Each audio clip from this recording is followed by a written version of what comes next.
Good evening, ladies and gentlemen, and the players will now come onto the green to do their final warm-up and final practice.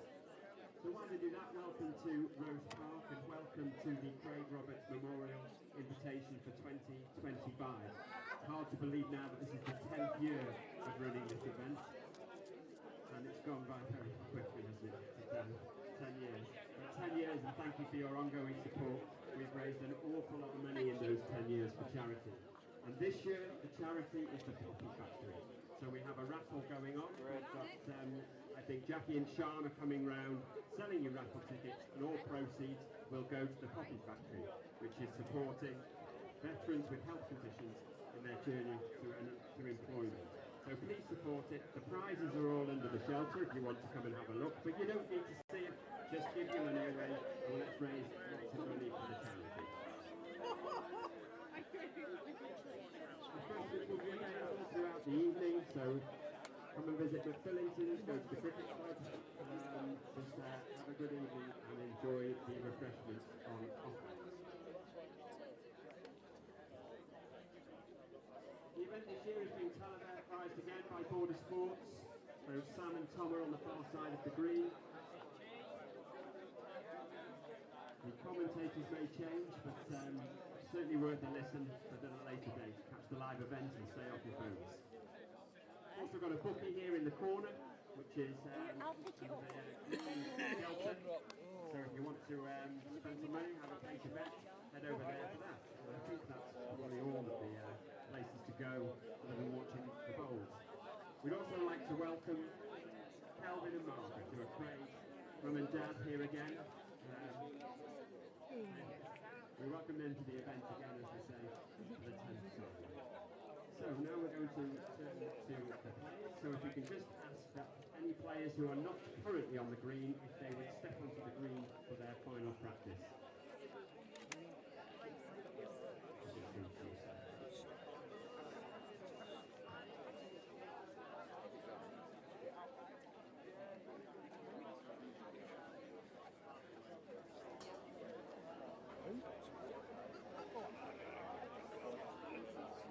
Talking to you too, Wayne. Talking to you, Wayne. Just me and you, Wayne.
Okay, we've had a good look at the players practicing. So if all players can now report to the green cabin, and we'll start the introductions.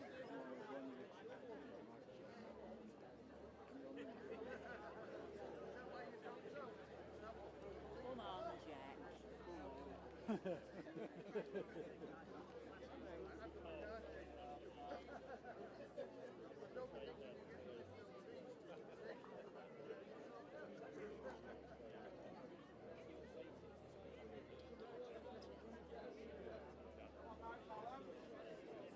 Rear up.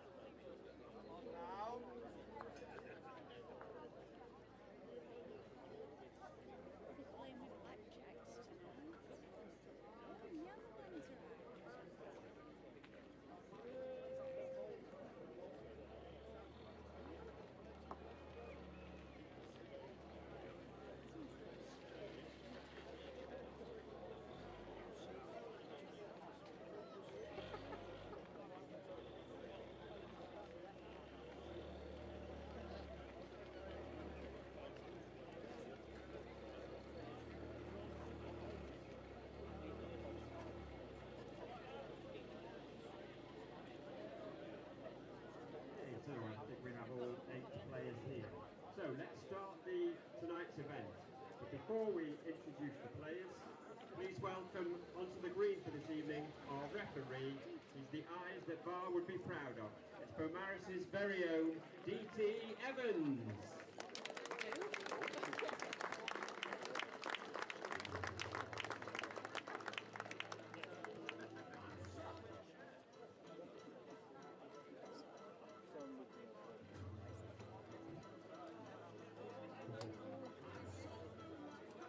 He's moving quickly, so you're okay.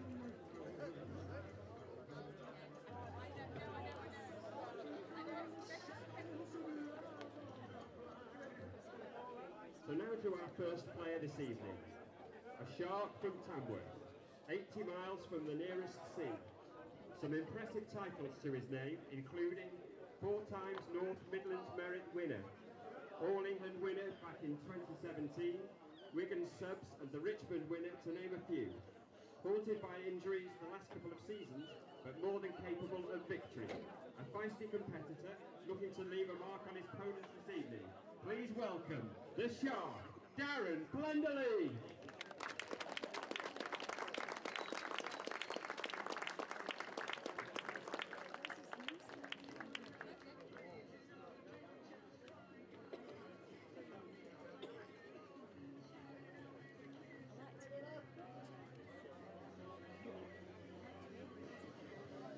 And his opponent, wearing number 2, a 31-year-old technical administrator from Hyde, a player who began his playing career at this very festival, the youngest ever winner of the Isle of Man Festival, winner of the Greater Manchester Merit 3 times, a recent winner at Chorley Subscription. Please welcome Jack the Rat Hargreaves.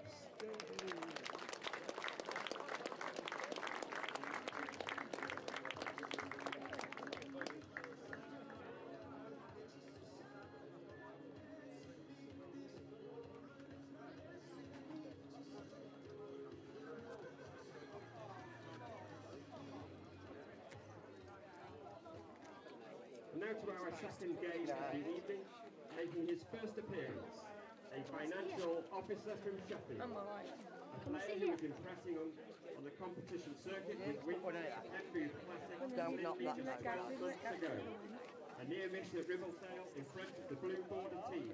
A few more titles are certain to come his way. Please give a warm welcome to Ryan Clark.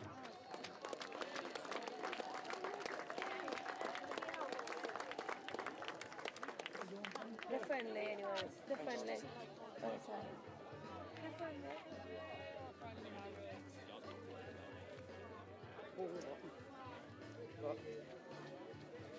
It's over 9 And his opponent, players. wearing number 4, from Whitefield, Manchester. Having some time off the competition circuit recently, but his record is second to none. A 5-time Waterloo winner, an All-England winner back in 2003 and 2012. Can he finally pick up this title? Please can you all welcome the shuffling Silver Fox, Gary Ellis.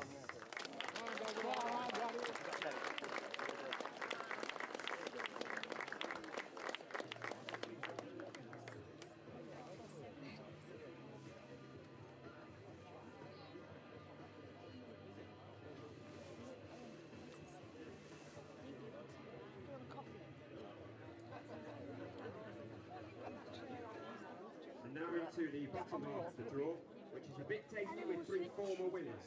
Wearing number 5 tonight, a player who's been inflicting pain on our local teams for years.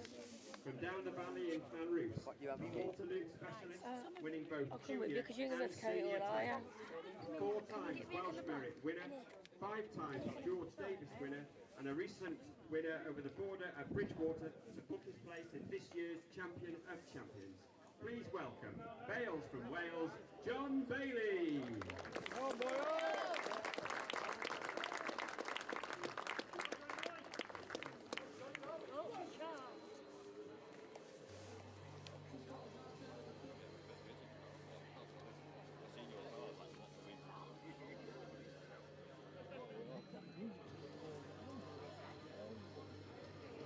And his opponent, wearing number 6, a 36-year-old joiner who plays for Thongsbridge. He's won many titles including the Yorkshire Merit, an Isle of Man winner in 2019, and Spen Masters winner in 2021. He came close here last year, losing 19 in the final. He'll fancy the job tonight. Could you please welcome the Hoover from Huddersfield, Jack Dyson.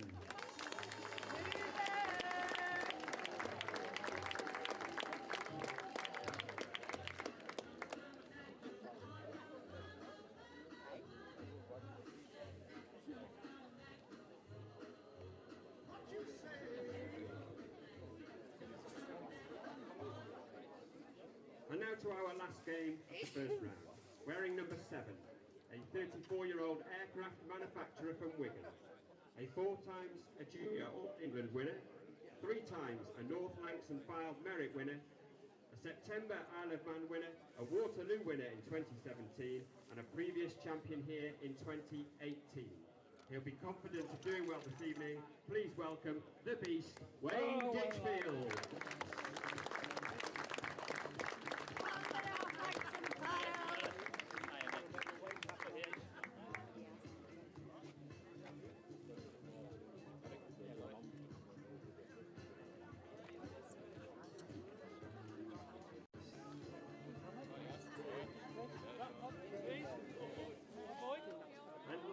And has the phrase by no means least ever been more appropriate. Our number 8, a 37-year-old taxi driver who's very rarely off the road. Arguably the game's number 1 at present, winning multiple titles again this year, including Ribblesdale, Wigan Subs and Metro Sports. Twice a British champion in 2009 and 2022. A second-time Isle of Man winner back in June. Please welcome onto the green the showman from Shrewsbury. It's Callum Wraight.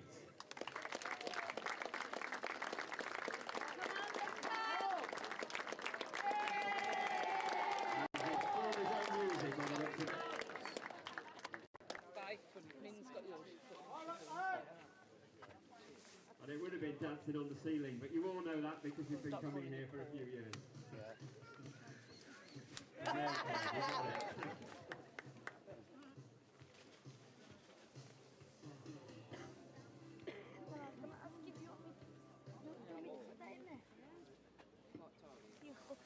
We're just having the photo session that we always start with of all the players.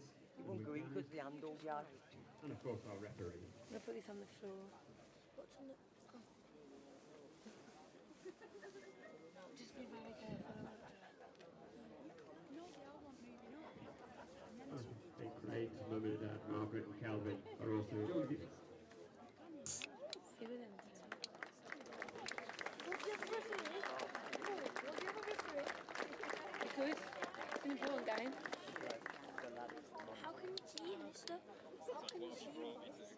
You can. Trust me. Right. Let you know when you're older. Every night I go out on a Wednesday, go on a Wednesday to go play ball, daddy balls, daddy balls.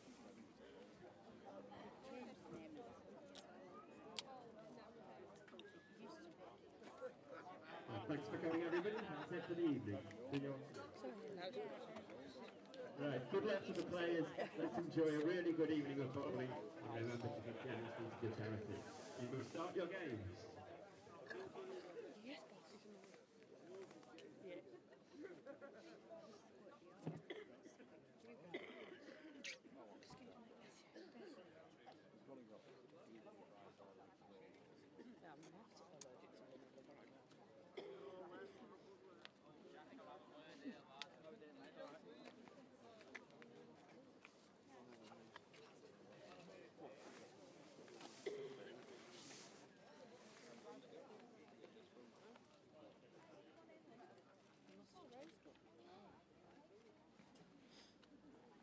Go ahead, join me.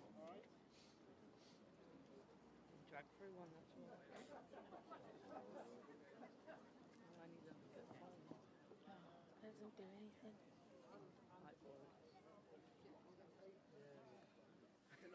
Stamping though, I don't get it. I don't feel like it does So it. every like this stuff with the standards.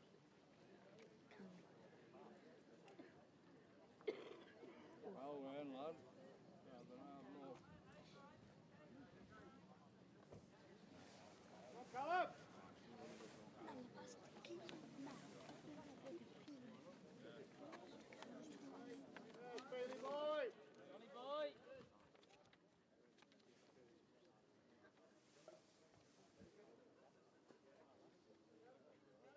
Shot.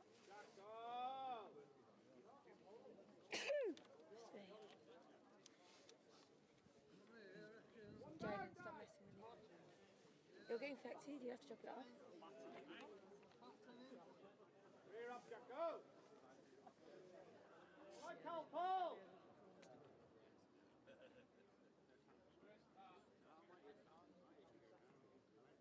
Oof.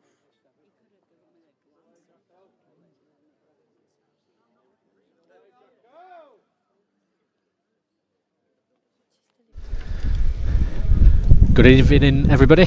Welcome to Rose Park Bowling Club for the 10th running of the Craig Roberts Memorial Invitation. This year, raising lots of much-needed funds for the Poppy Factory. The green here at Rose Park, absolutely immaculate, been baked in the sun all afternoon. A little bit of cloud cover has just come over as the players have got underway. But again, what a cracking final field. 8 exceptional players. We should see some really top playing tonight. The game's on the green as we stand. Darren Plenderlith versus Jack Hargreaves. Ryan Clark versus Gary Ellis. That will be our featured game for at least the first 15-20 minutes of the evening. John Bailey and Jack Dyson. And then finishing with players 7 and 8, Wayne Ditchfield and Callum Wraight. Joined in the commentary box, or the commentary position for the first of these matches this evening with Duncan Reeves, the bookie. Duncan, you've had a look at the prices. You want to tell us a little bit about how it's looking on the odds board? Yeah, favourite tonight is Callum Wraight, obviously. Arguably the game's number 1. He's at 2-1. Then second favourite is John Bailey, who's won this event 3 times. Followed by then Jack Hargreaves and Wayne Ditchfield at 4s. And the heat betting, the four favourites are Jack Hargreaves to beat Plenders, Gary Ellis to beat Ryan Clark, John Bailey to beat Jack Dyson, and Callum to beat Wayne Ditchfield. What are your thoughts on those? Would you be pricing up the favourites as they are? Callum obviously has been in great form this season. Yeah, he has. It's impossible to keep up your form for an entire season, and he's just dipped off a bit over the last week or two, I think.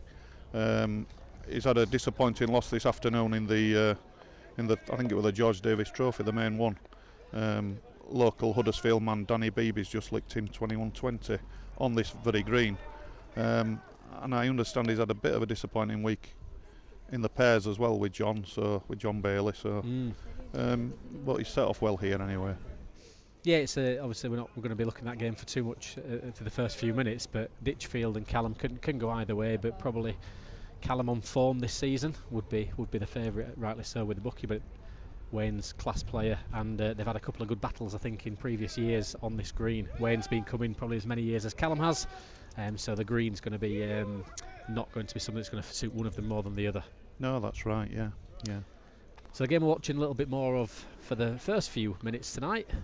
The Silver Fox, Gary Ellis. I think there'll be a lot of people delighted to see him back playing in a big tournament on the green. They're great for us, those Blue Border followers and subscribers online, to see Gary. It's been many years since we've seen him at the Pudsey Classic and so on, playing in those competitions, more recently at Ribblesdale. But after having a little bit of a time away from the game, it's good to see him on the big stage again. Yeah, indeed. I looked at both these in the pre-parade ring, and Ryan looks like a racing snake, and Gary, in racing parlance, looks in need of the run. I think if his trainer might be in danger of getting warned off. Is his trainer with him tonight? Is Mike here? I've not seen Mike. No, I think heard the voice a little bit earlier. But did you? I might be wrong. I thought he were in a care home in Manchester, to be honest. But there's every chance. Yeah.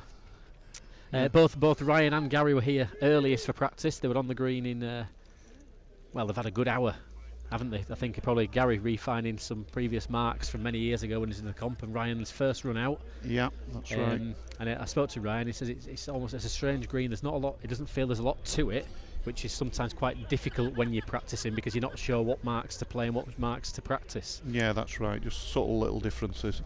Gary's gone for an edge straight away. Ryan's just licked him. Now leading out. Is that for the first time? Yeah, it's 2-1 to Gary at the moment. 2-1 to Gary. Ryan's coming finger peg down here towards us at the roadside, and probably going to be a yard over. Yeah, it's that's probably about as worse as we'll see in terms of leading tonight. I think the green is going to be quite kind playing. It's very much a subtle paces green. Some ends where they really do ram them on it, but just napping Gary here with his first bowl. Yeah, just that's catching right. him up the hill. Bit of cloud come over. Maybe the pace has just dropped off half a yard.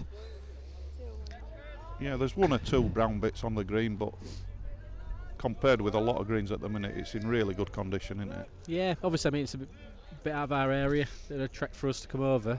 We don't know what weather they've been having, but the green is in immaculate condition. There's very little brown compared to green. It's quite soft underfoot. Clearly had some water on it recently, whether they watered themselves or had some water on naturally, but it's not playing fast. No, that's right. I would imagine as the night goes on, they're going to be ramming them on these lads. Yeah, it's what we tend to see, isn't it? There's the odd nap here and there, a little bit of slide over the middle, but you've got to play well on here, and I think there's a lot of players do resort to the long edges just to try something a bit different. It's something we've seen in previous years. Players getting out on the top edge away from our cameras, or on the left hand edge as we look at it in front of the scoreboards, or they'll play the 3/4 corners as Glyn Cookson famously did for several years in winning the competition. Yeah. Ryan's led one here across the middle, finger peg, front nodder. Great lead. Just he'll travel a little bit too far there. He'll have been 4 foot over and just grabbed the jack. Maybe not even that then. No, but he's got Gary too big here. In fact, I think he's got wrong peg on it. No, he's just stuck it out.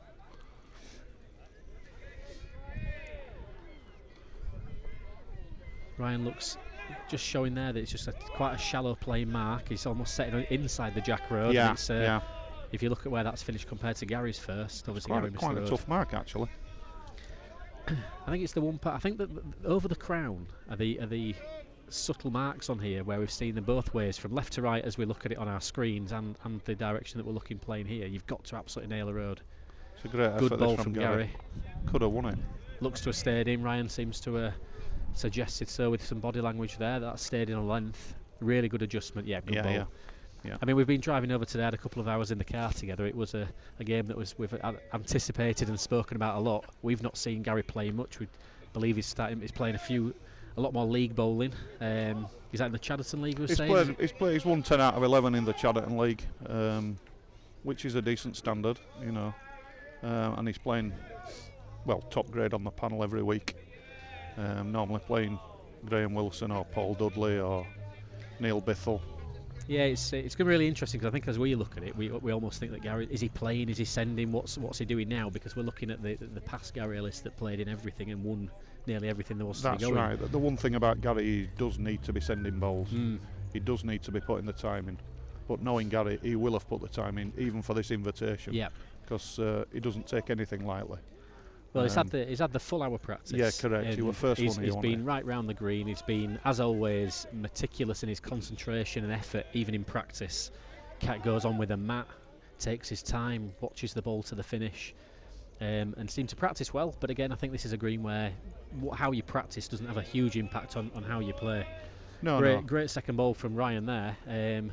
Gary's led just over 18 inch over this kind of just less than 3/4 mark from the middle of the green on the far edge into this top corner. Not quite deep in. Good length ball. Gary having a strike. Let's see where his arm's looking like tonight. Not fired as fast as I've seen him in the past. Still watching it, bit of lead in it. Just over the top. Yeah, I think he nearly liked that. Just knew at the last minute he was top side. Didn't really get stuck into it from what I've seen. Good to hear a few early calls from the bookies' corner down there, and a few people maybe calling home the money, a little bit of shouting. So it's quite a quiet affair sometimes coming here, where people appreciate the bowlers and what they're doing, but we do like a bit of atmosphere at times. We do, yeah. Callum certainly would when he's playing. He likes people to shout against him. So what was Ryan on the heat then? Even money, I think he was. They made Ryan the even money. I mean, it was a really tough one to call, in my opinion, because you just don't know how much Gary's playing. Ryan's playing well in general. Definitely. Yeah, he's having a good season. But do you find yourself, when you stood there taking the money, the money does go with the name, even if the names haven't necessarily been in form or been around too much? It's so hard. It's a really hard heat to price up, is that? You could end up with everybody backing Gary, thinking 4 to 6 is a steal, which it would have been 10 years ago. And or it you wouldn't, could- have been, it wouldn't have been a price, would it, 10 years ago? No, Not in a, and or you could get them all back in Ryan, thinking Gary's not sending any bowls, and Ryan's a seasoned competitor at the minute on the circuit and playing well. and I think what's been key for Ryan so far is he has got in early. He's not let Gary settle into the green early on, because I think when you're new to a green in a competition like this and you're just finding your way into it, you don't want to go 6 or 7-0 behind. That's right. So he's in the match. He's played a couple of good balls to score. Yeah, he's left probably about a yard of room here. Maybe, 15 It inches. says 15 inch, but that Yeah. looks very generous 15 inch It if you does ask me. indeed, yeah. They're closer to 2 foot, but might be wrong from the angle we're looking at. He's probably just encouraging Gary to play a dead end. to play a dead end, Which which he nearly has. just a bit of trickle through the brown there. It's a really Has good it give effort. up? It's a really good Does effort. it give up? No, it's won it. Good It's ball, won it. great ball Yeah, from good Gary. And that's an early sign of Gary where he's at, that he just think, I've just got a ball underneath, I feel I'm a decent length. Am I on? No. And he's drawn one. Well, he's confident licking a 15-inch bowl. You know, that tells you enough to start with. Yeah. It's not. There's no hopeful reacher there thinking. No. So he's probably playing a higher level of bowls more consistently and at a better level than most people are playing week in, week out. But we're not seeing his names in all the big competitions, and therefore we almost think, what Gary Ellis are we going to see tonight? That's right. Yeah. Hence why picking out this match for our Blue Border Sports viewers. Really pleased that earlier in the week, following the Murfield Merit finals in Yorkshire, so just last weekend, the weekend before, that we have managed to reach 1,000 subscribers on our YouTube channel, which is brilliant. Don't worry though, we don't start making any serious money until we get to 100,000, so we're quite a way off of that yet. But it is good to see that there's an appetite for some of the productions and some of the interest that we've got in various competitions. We've been coming to the Craig Roberts Memorial for 10 years, give or take 1 or 2 years for missing for various reasons, but generally we are here. And this year, for the first time, thanks to some Starlink satellites, we are live, which is really, really pleasing. It's something that Sam and I have talked about for a lot of years now, trying to get live from North Wales, where there's no Wi-Fi or mobile phone coverage. Impossible to get this level of data up on the screens, but hopefully tonight you're enjoying your viewing from wherever you are across the country, and enjoying some top quality bowls from some great players. Can I say past and present? Is that fair, Dunk? Can I say past and present? Is that writing Gary Ellis off a little bit? I don't know what his intentions are, to be honest. His daughter's now probably 8 or 9, 10-year-old. Obviously, understandably, he spent a lot of time with her over the last 2 or 3 years. He lost his dad last year, which was obviously a big blow to him, because his dad went everywhere, did Tom. Yep. Watching him, and it's not quite the same when you're driving on, in a car without that companionship. So I don't know whether he'll get his appetite back or not. Yeah, I mean, he's still. He's what will they be? 52-year-old, I think. Say he's not. He's certainly not past it, is he? Absolutely in bowls not. terms. And when the amount of balls he was playing at the level he was playing, the concentration, the dedication, commitment, it's going to take its toll over time. And of course, it having does, a little bit of a step back's never a problem. And Gary can't dip his toe in and out of the game. He's got to be playing regularly. So. Just got it there in our little profiles the. He's only 51 actually. 51. Lives in Whitefield. Occupation, the answer to this question is questionable. Plays for Nimblenook and Chadderton. Hobbies and interests, work, bowls and horse racing. Favourite TV show, Mobland. Familiar with that one, Dunk? If it's not on Sky Sports, I don't think I'll know it. No, and then, we look at top tournament wins, and what a CV. Yeah, Autumn Waterloo, 2003, 2008, 2009, 2012, 2014. Well, he only won half of them once, didn't he? Because he never actually won the final. Oh, we had so he's won 4.5 Waterloos. 4.5 Waterloos, as they say. The Portugal Oceania Masters in 2009. Yeah, I can't remember if it was that one particularly, but that was a good trip, Portugal. And then just to add to the CV there, a couple of All Englands, 3 Champer Champs. Yeah, and about 150 other comps besides, no doubt. Yeah, absolute top player and great guy. Done a lot, obviously being somebody that we've watched for many, many years. It's great to see him back in a tournament like this with some great players, isn't it? Little rundown of some scores from other matches, just as Ryan takes a 6-4 lead. Darren Plenderleith is 9-3 in front with Jack Hargreaves. How did you see that one going, Duncan? I understand Plenders isn't playing that much, so I would have made Jack favourite, but I'd have been wrong, obviously, as it stands at the minute. He's been a bit struck by injury, hasn't he? Various issues for a couple of years now, I think it's been. He had an ankle trouble last year. I think he's just about over that now. Yeah. He played well last year. He just got licked 21-20, I think, in the first game, did Plenders. And he certainly wasn't 100% fit then. Yeah, so Plenders 9-3 up and potentially likes at least one here. Yeah. Ryan Clark 6-4 in front with Gary Ellis. Nice steady start. Gary line one at this end. Jack scored there actually, so it's 4-9 now, Hargreaves to Plenderleith. Card 5, John Bailey, maybe as expected, goes 7-4 in front against Jack Dyson. John Bailey, obviously, big favourite on this green. He's done really well in this competition over several years. Picking up the background noise there of various car alarms going off behind the big hedge on the right hand side. Yeah, where our car is actually. Yeah, it's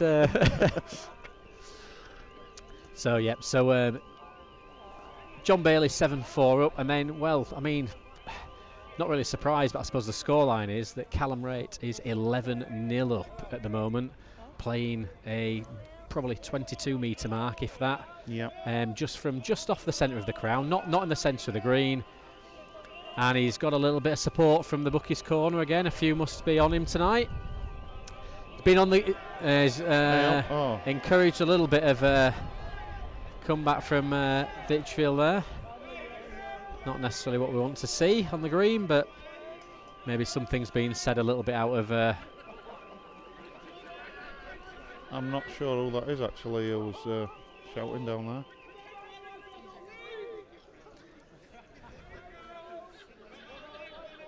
Yeah, we've missed a little bit there, but there's a bit of laughter coming from the corner. Callum's laughing. Wayne is anything but laughing at the moment. So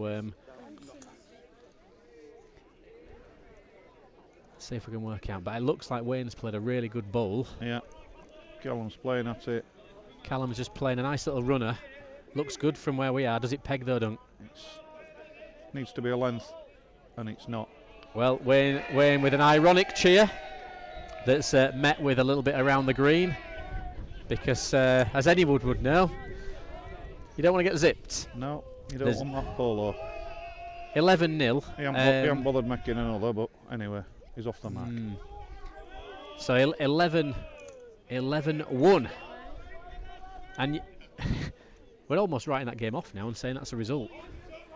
Yeah, I'd be amazed if Wayne could beat Callum like 21-10 or whatever he has to beat him now. He's going to need 3 exceptional ends and try and level the game as soon as he can. So Gary scored at that end and paired up, I believe, 6 apiece now. Yeah, just decent enough lead into the corner there, yep, just a yard tricky off. corner.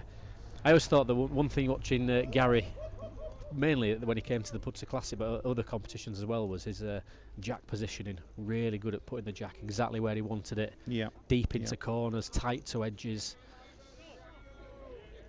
Asking if that's gone out in that corner. I'm not sure if that's won it or not. Nobody. It doesn't really matter, does it? But Huddersfield's finest Neil Slattery having a look there. Yeah, it's not often you see Neil in a big final on the green, but he's managed to get on there. Done well there, representing Kirkheaton Com B, as he keeps reminding us.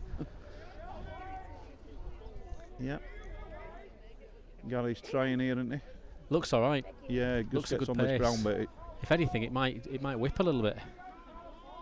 Yeah, good adjustment. Good second ball. Yeah, these first few ends, you feel it's all there. That subtle adjustment, asking who's on, what does he need. DT Evans, the referee tonight, has just suggested that Ryan's ball is second here, but Ryan's electing just to play like a gentle runner on the tight side. One to Gary. Gary's not looking for that second, so Gary Ellis 7-6. Where do you think he'll go here? Up the edge or on It full might. corners? I think Gary's had a fair bit of success on these edges, and maybe there could be that element of comfort blanket. Just going back to what we've seen him do it many a time. I can't see him going full in, and it looks like he's positioning himself to go finger peg. We've got Callum Wraight with a big strike. I mean, again, not trying to jump between the games too much here, but Wayne led a good 18-inch lead, 3/4 corners. Callum beat it, Wayne struck it off, and Callum misses the strike, so 11-2, or 2-11 now. Wayne 2, Callum 11. There's definitely some interest in this game from the bookies' corner.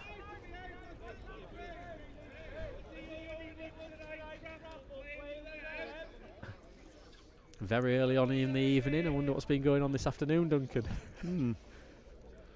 Might have been a bit of alcohol consumed. Must be happy hour at one of the local establishments, I'd think.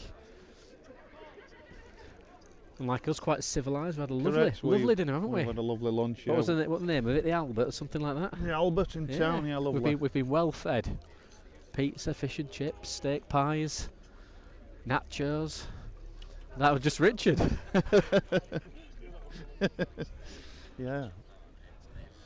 Gary's going up the edge here. Just going in with this one. It's a great bowl Good again. Ball, yeah. And that's the thing. It's the subtle adjustment, the fraction bigger, little bit further in, putting a little bit extra in. Ryan's driving here. He looks like he wants to have a go at this. Yep. Good strike is Ryan. Full strike. Pulled it underneath. Yep. Pulled it underneath. Easily done on the edge of the green, even with power, just dragging it underneath.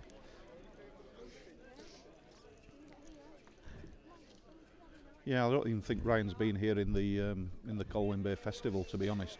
No, So I he's don't. got absolutely no green knowledge. It's not a green he's got any familiarity with, and like I said, we just had that chat with him in the practice, and he said, I don't feel there's really much to it, and that's, I think, what's a little bit unnerving when you turn up on a green like that. You practice for an hour, you've been round it all, you feel you're playing a length well, but you're not really playing the green until you get into match That's experience. Right, I think if this was your local green and you were coming on practicing every day, you'd be putting them really close. You'd feel really good about yourself.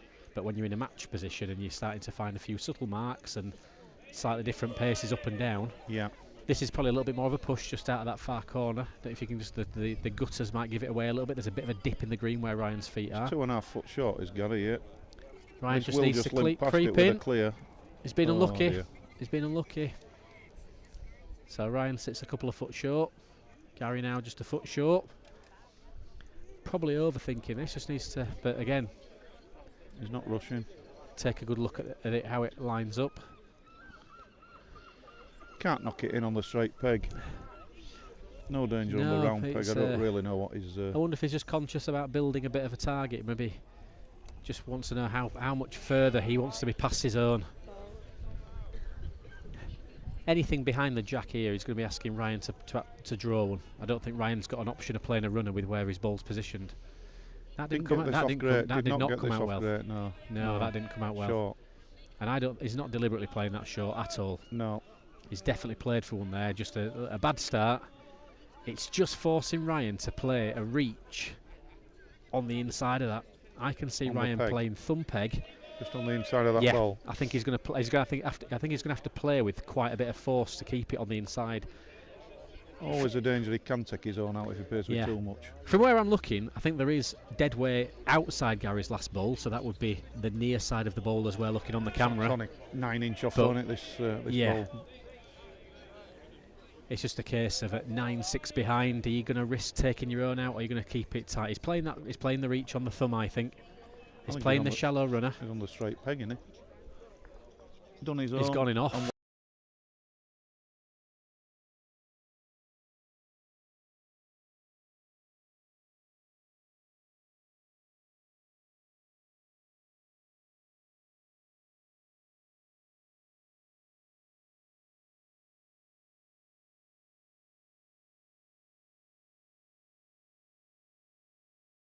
Going to be a tough game for Jack Dyson there to get in and beat John on this green, who's... Well, he won it 3 years running, and then Callum beat him last year, didn't he? First. 15. Lost in the final. And then we go 2019, 2022 and 2023. He's won all 3 finals. So yeah.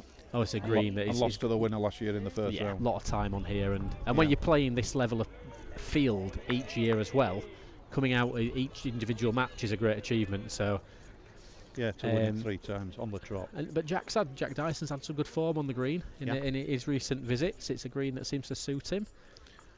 Yeah, we're unlucky not to win it last year against definitely. Callum in the final. 4 and the outsider on the night. Plod away.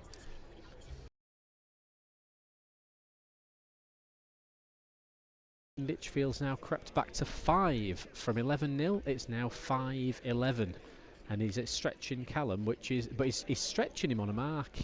I'm not sure I've seen this type of mark played on this green. He's playing finger peg. Great shot from Ryan Clark. I think we just picked that up on the cameras. Well, we'll talk about the other game. Ryan Clark having a big strike and takes the jack off. But just watching there, Wayne Ditchfield playing finger like inside the crown. So he's not gone into the corner, he's pulling it round to the left hand side of the apex.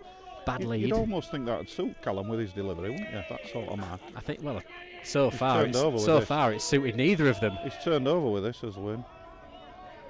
Gone in on the thumb. Can he miss his own? He needs to miss because it's it's not so bad this. No. It's a good bowl now. Yeah.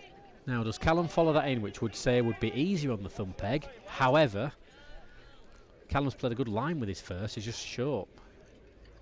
He's come thumb. He's played a runner. I don't think he's intended to play a runner.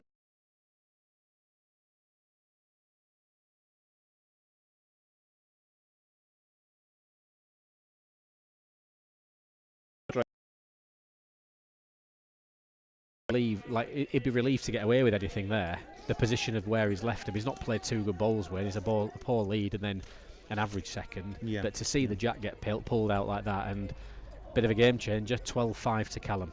Yeah. So back to the Gary Ellis and Ryan Clark game. Ryan there.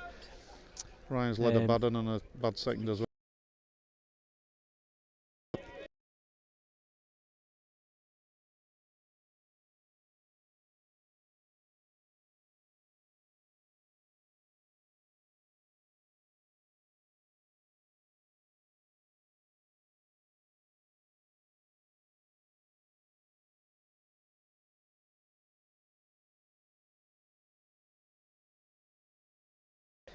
No doubt Steve Oliver's watching. He'll be thinking bonus point there for Ryan.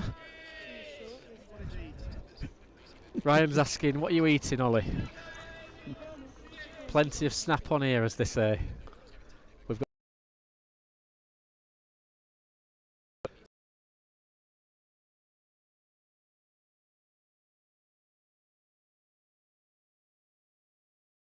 a couple of lemonades. Maybe we'll have a try later on. Perhaps. I think this is a clever mark that Ryan's playing. Just something a little bit unfamiliar. No man's land to no man's land. Yep. I'd want a foot at the side if that. Might be 8 inch at the side. Caught Gary too big, hasn't he? If he is, it's slightly maybe the pace holding it out as well. Just carrying beyond the length. Yeah, he's just stuck out 2 foot.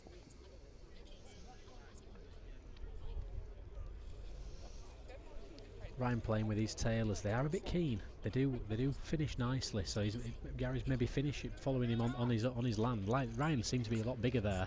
Yeah, but Gary doesn't play weak, does he? No. Never has done.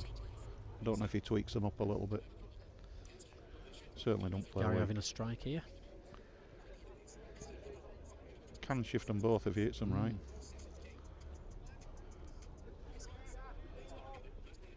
Looks underneath for me. Yep, just under. Just under. Bowl under. Yep, gone for the bowls. I think we can see the intent in that shot there. He's going for both bowls. Yeah. Maybe not familiar enough to run the jack on a couple of yards over on the finger. It's does it stick? Does it peg? It's an unfamiliar piece. It's just the safer option in it if you're not playing quite as much as what you were in the past. Potentially, yes, yeah. You know, back you're striking. You've got to strike well. Yeah, he always did. Yes. And he always can, and it's he's not He's one of the best strikers I've actually ever seen. Yeah, not as ferocious as some no, now, but I mean, it helps when you're halfway to end before you let go of it. That's a slight advantage, isn't it? Sure, those that know what we're talking about there will have a little chuckle at that. As I say, the mat is a guide. So Ryan, it's an awkward mark coming back up. That's Yeah, all we can say. Not going to here. nap Gary twice. No, Not this is gonna happen. Gary's played a good length this time. Good road, just trickled through 18 inch, but it's a decent bowl. Has he Ryan reached? looked If he's reached, it's won it. a little bit short and a little bit tight, but it's carrying all right. Just giving up. I think it's won it, that. Just won Yeah, it. Just yeah. won it. Yeah. Good ball from Darren Plenleith out of shot there. Jack Hargreaves lined 2 really good ones, and Darren's pulled the pig through. He's back in it, isn't he, Jack? Level. Well, he was Very back close game. So Gary there playing a, well, not sure there, just probably being far enough and trying to play dead, and just 18 inch too far. Yep. What's this game now? We're levels now, 9 apiece. 11-9. 11-9 to Ryan. Ryan.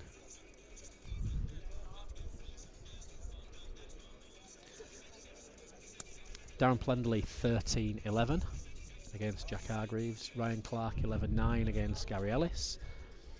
John Bailey 13-8 in front of Jack Dyson. And Wayne Ditchfield is now on 6 to Callum Wraight's 13. And Callum just sneaking in there in the 3/4 corners. Probably a bit beyond 3/4 corners, but certainly not deep. And Ryan back on his little thumb to finger piece, back towards the tee hut. Yeah, back towards the bookies corner. Gary doesn't like this one. Thinks he's too far, and he is. Yeah. It's probably ever so slightly quicker going away from us than coming back, but I bet there's not a great difference in the pace on this mark here. No, he was catching Gary a yard short this way, and he's catching him too far that way, which suggests that Just it's, slightly though. it's a bit quicker. He's on the tight side here. He needs to be far enough. Just give it a shout. Just give it a shout. Just gonna drift by it. Oh, the little he's wicks winging definitely off it. helped. Good ball. How many balls does Gary Ellis play like that when you think I've got 2 here, I can go 4 clear, and he just keeps finding one. Huge ball. Having relatively sprayed one with his first. You know, he were Yeah. what, 2.5 yard over, not really on road. And it looks like he's had a wick. He hasn't had a wick. He's it's a good he's ball. It's a grazed good Ryan's ball. ball Yeah, on the way it's a good past. ball. If anything, we'd have been saying he'd been unlucky if it had not got past the ball. It was a good length, good road, and just grazed Ryan's Yeah. ball on the way through. I've watched him for years, and it's like a dagger to your heart all the time. Just stays in the game. You know, Ryan kicks 4 clear there. Yeah, and Andy's still on his and mark. he's thinking about coming back finger pegging, Correct, yeah. And he, where he got away with one the last you know, time. Gary sprayed one with his first, and he must be thinking, oh, 2 here, and I'm totally in control. Gary going for another edge. Now, I think he's playing this straight peg.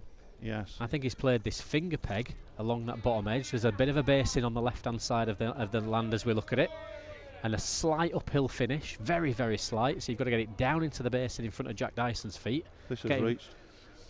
This has reached of Ryan's. Down into the basin, and then up the other side. Needs to pick something up, and that's gone out the back. Way off the green, yeah.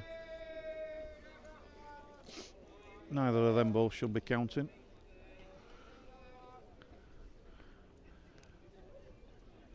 Always watching John Bailey play this edge in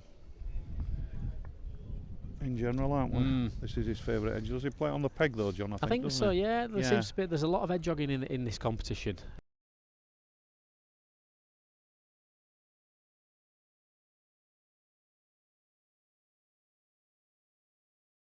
To Gary, little pinch. Who said you can't play 90 metres straight? Yeah. Struggle to get back up that edge now though, because Callum's.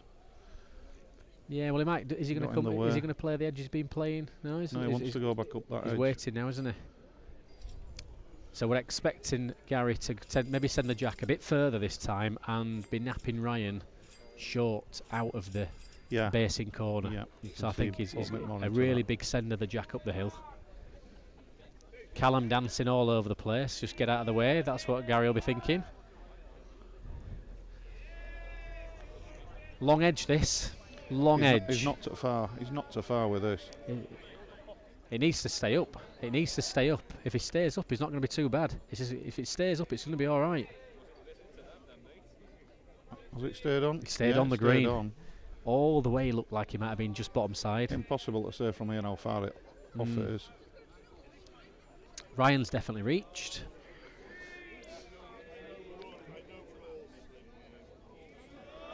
Must have gone, I think, has it? Hard to say. It is hard to say from We here. can't quite see from here how far the jack is from the edge of the green, or how far away Gary Ellis's bowl is very close to the actual green edge. So who's on here, we don't know.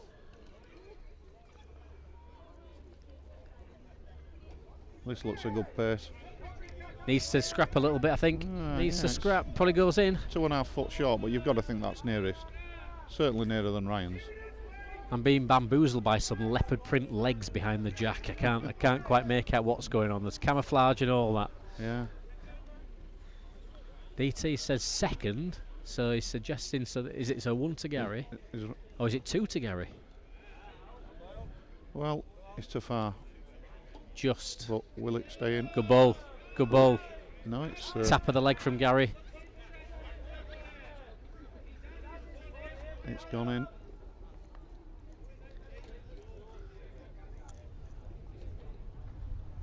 Good ball from Ryan. 12-11, and allows him to come back on this long finger peg mark much further than they've been playing it. Coming in deep. Yeah. Right up to where we are positioned in front of the cameras on this top edge. Yeah, it's certainly big enough with this. Jack Hargreaves quietly sneaks into a 17-13 lead and plays a good lead. Ryan plays a good lead, 18 inch at the side. He's read a length well, which is good. I sent the jab, but it's a good length ball. Jack Hargreaves with a great lead. It's a tighter road of Gary's. Gets to a length, it'll be fine. Yeah, it's a better road, isn't it? Tickle the pig. Good ball. DT.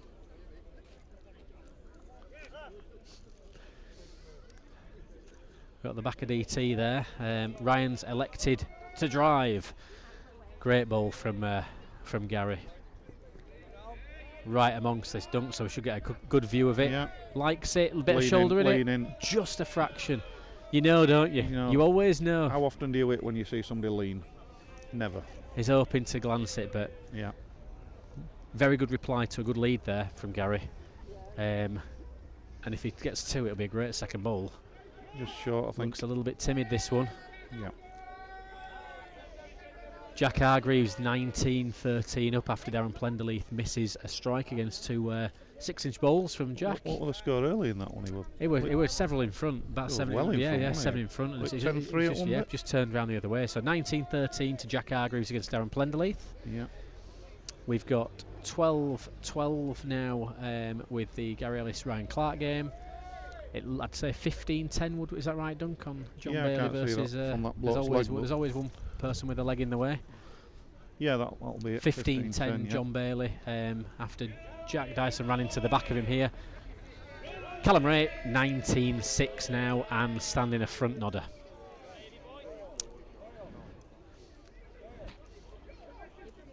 So I'd say, don't we been right in opting for this this match? Yeah. Jack Dyson with a wonderful reach. Again off camera right hand side there. Good saver from Jack. But he's looking like 16-10. So all things being equal, looking like it'll be Jack Hargreaves progressing past Darren Plenderleith. Looking like John Bailey progressing past Jack Dyson, and Callum's line game now. I don't know if we can get to that one. Yeah. Wayne's driving here to stay in it. Jack Hargreaves just hit a strike. I don't know what Wayne's playing here, but I don't know what Wayne's playing. His line game against here, yeah. And he's just. I mean, unless he's trying to sit that back ball to count, but surely you'd be just into. Yeah. Very interesting shot, and that's game over. So our first semi-finalist is Callum Wraight after probably disappointment this afternoon in dipping out in the main competition of the Colwyn Bay Festival.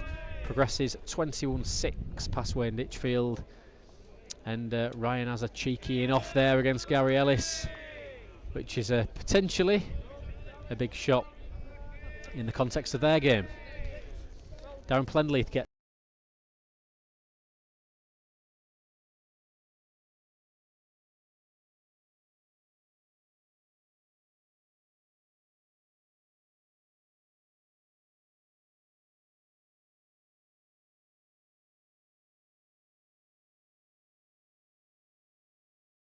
screens and the game that will be the focus for the rest of these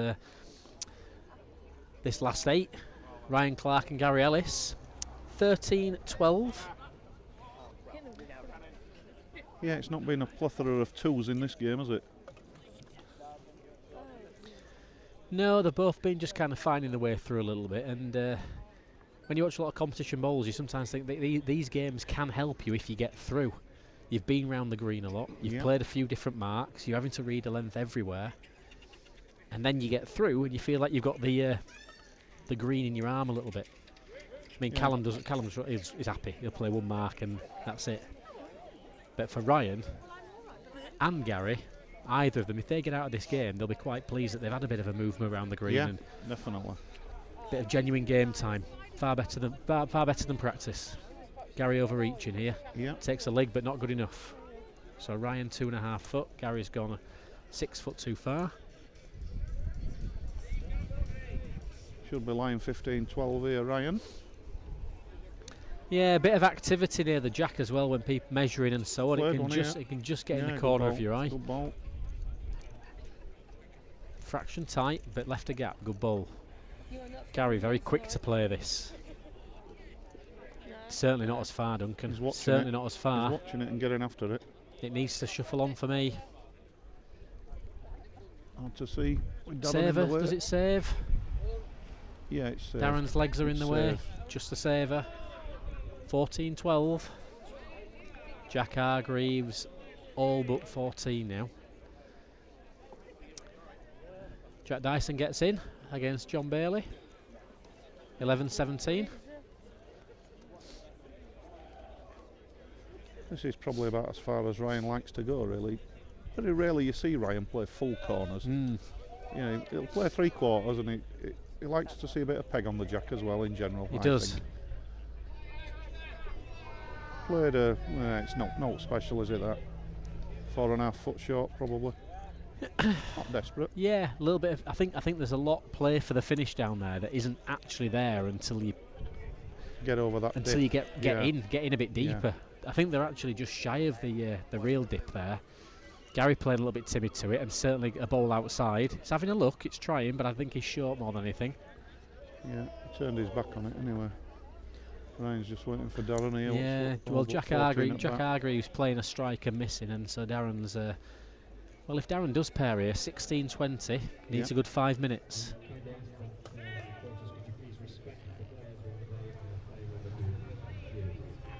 Yeah, two good balls, good pairing from Plenders.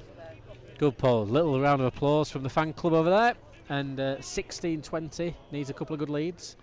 Can Ryan miss Gary's ball here? Can he reach it? It just nips yeah, inside. Gone in. I do think that's where I do think that Ryan's little bit of poking his bias is. I'm not saying that Gary's aren't keen or tweaked, but playing Ryan a couple of times, they do turn right when they're on the thumb peg. Yeah. Gary's too far now. Yeah, this is 4th.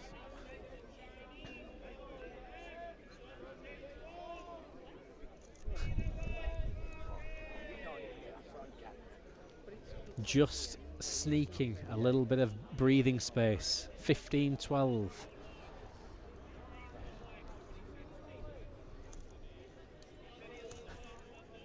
Lenders has led a good one as well. Yeah, good lead. Going again. Nobody seems to go really deep on here. That's probably about the closest seat to corners. Although Ryan's going even deeper back up now. He's going deep now. Real send. Getting confidence. Yeah, probably some rhythm. It's. I think the surface of the green, I think it's worth mentioning, is absolutely immaculate. If you can't send them on here, you can't send them. Plender's line 2. Jack Hargreaves definitely shorter than his first. Gary Ellis' ball, meanwhile, drifting in past Ryan here. Decent ball of Gary's. Jack's just saved with his. Yeah, so. Well, suddenly when you're, I mean, talking about the Jack Hargreaves Darren Plenderleith game, he's 20, but now Plenderleith is 17. You feel you've got a chance. 17. Oh, what a great ball! Great ball from Ryan. Great ball from Ryan. Big puff of the cheeks there. You might think he was too far. He's got a chance of staying in, even with a miss. Gary will not be short at this. He did spin it. He did spin the ball in his hand there. Surely, is he thinking about a thumb peg, on the strike? He's striking anyway. It's a long way. It's a long way. Doesn't like it. Underneath. Yeah, not a mile under, No. but he knew out the Yeah. hand. That's testing you, isn't it? Striking over that distance. Decent sized green here.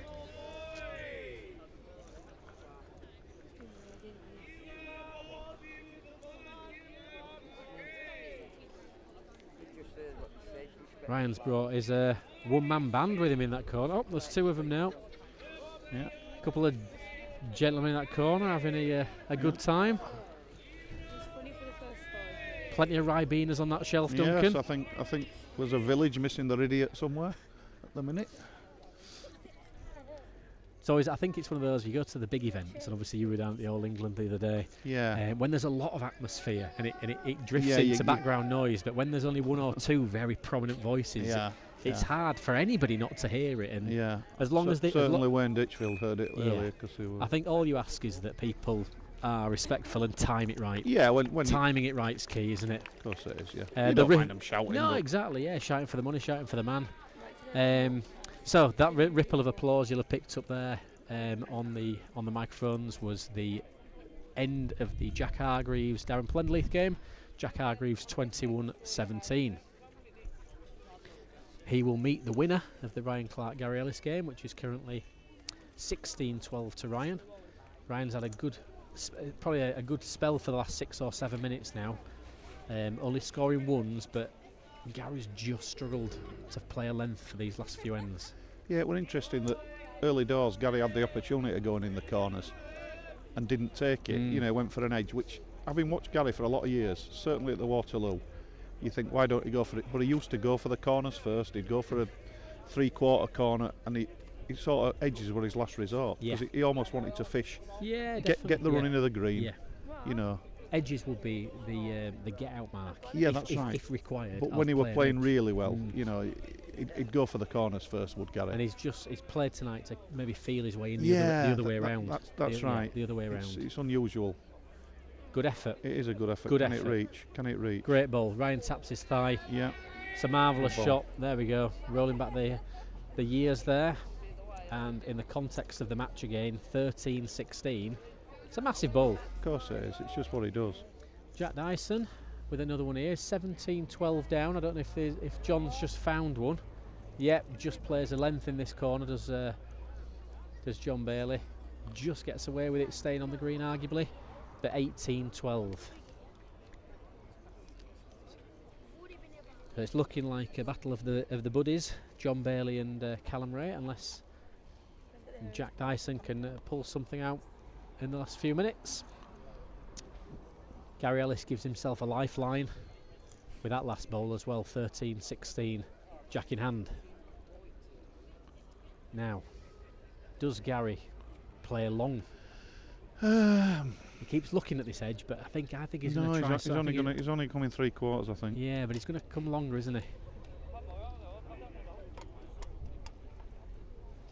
There's something a bit more. There's something a bit more positive in. There's something a bit more positive in his body language though about playing this mark.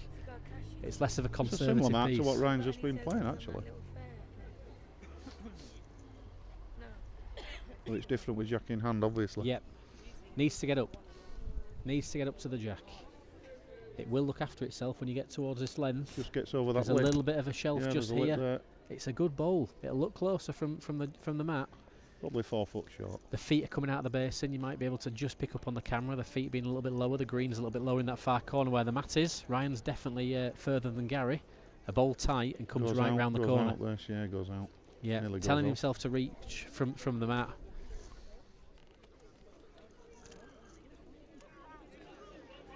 So Gary's small yard short. Ryan 3 yard too far. Thinks he's too far, does Gary? Yeah, I think he is as well. If he's roaded, he wouldn't mind hitting his own here. He's getting one wherever it finishes. Yeah, he's just going to drift Yeah, as it's gonna far be as his 4 front foot. one. As far Yeah. as his front one short, it's going to be too far. Yeah. See, that's where the difference is. The running. That's what makes his first ball a good bowl because Too far stopping again, him. is Ryan. Too far again. What's he hitting, Dunk? What's he hitting? What's he hitting? Just on inside. What's he hitting? Aye, good call, Tom. Good call, lad. always looks a Could be road. 2 to Ryan, Always could looks be a 1 road. To, 1 to Gary. It's a huge hit because he's definitely 2 down without that. Oh yeah. Gary likes his for second at least. Yeah, Ryan won. Ah, it's 1 to Ryan, yeah. Call it fair, will Gary as well. Yeah. Yep. No gamesmanship there. Just None as simple whatsoever. as my ball second. But wow, that's a could determine the match. That Yeah. could determine the match Yeah. because we were looking at 15-16 and instead it's 17-13. Jack Dyson not out of this match yet. 13-18. Fiddly piece just over the middle. Has that got one? Hard to see. DT's been called over. Jack not getting involved at all. 1 down, DT says. He'll be hoping for a miss here, will Jack? Unless it sinks quick, he's over the top. Stayed dead straight. 14-18. Jack having a little look for 2. He might put his feet in here. It wouldn't surprise me. It wouldn't surprise me if he has a little look here.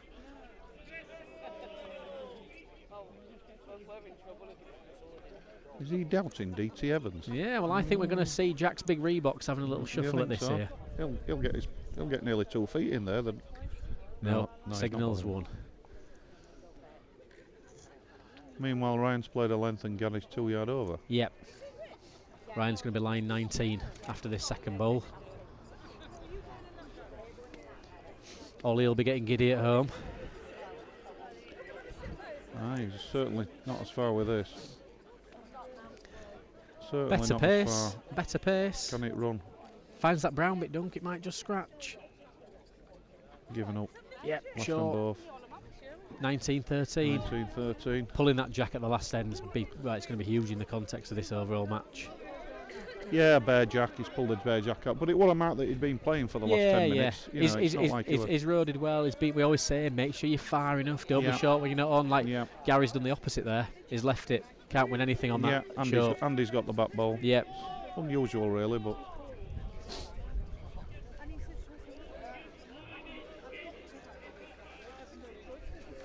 Bales has played a really good ball against Jack there. Yeah, this is the mark that Jack played last year against Darren Plenderleith at the end of the match to get out on. Yeah. Just pulls it round the corner. So John Bailey should be making 2 here, I'd expect. We're either peg. No danger on the original peg.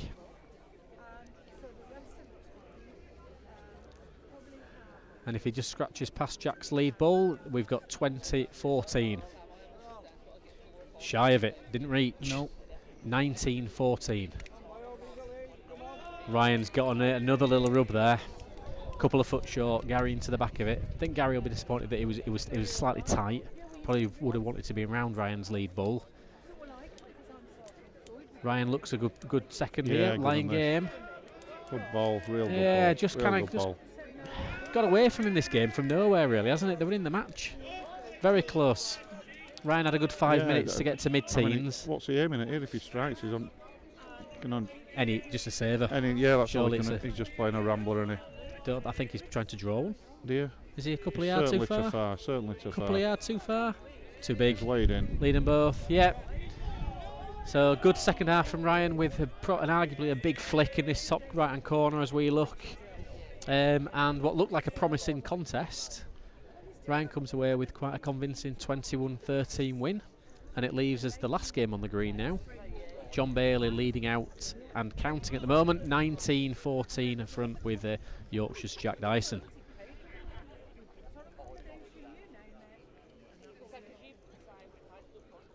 So no real tight games yet, Dunk. Nothing that's gone down to the wire. They've all been fairly comfortable. Yep. Ryan, the second favourite on the book, has won that one. It was always going to be an intriguing affair. The other 2 favourites have goosed in. Oh, Jack. If it scratches a saver, he'll be relieved. It's nearly won it. Just give up. Bit quick in this corner, just finishes. Good saver, but not enough at this stage of the game. 20-14. So for those of you just joining on the streams, Jack Hargreaves beats Darren Plenderleith and will now play Ryan Clark in the semi-final. Ryan on his first visit to Rose Park, beating the returning Gary Ellis. John Bailey currently on the green, 20-14 in front with Jack Dyson. Big favourite in that heat was John, and Callum Wraight was dominant in his opening fixture against Wayne Ditchfield and won 21-6. So it's looking like Jack Hargreaves versus Ryan Clark and John Bailey versus Callum Wraight, unless Jack Dyson has something to say about that in the closing ends of his match. Needs a 7 break, doesn't he? And he's got to lick this first, 15-inch ball to lick, because this is a great lead. 3/4 corners on a hard it's bit. a great lead. I'm not even sure what peg he's gone here, Jack. I think he's going thumb. Well, it's got to peg more than John. He's going thumb. He's got to peg more than John. Feeling for a length and misses road. Nowhere near a road. Yeah, the length was decent. Yeah. Yeah, because they'd already booked that week, hadn't they? Maybe that little bit of right to left there, not wanting to drag it across yourself. John playing the tight marking. He's not got one with this, but it probably won't matter unless he hits a strike. It doesn't get one. No. Well, Jack. Got a very Rambler, surprised. Very surprised. Rambler If he's not peg. playing I think he's gone thumb peg, but you know, he's waved it to the left. He doesn't like it. Yeah. And that's the conclusion of that game.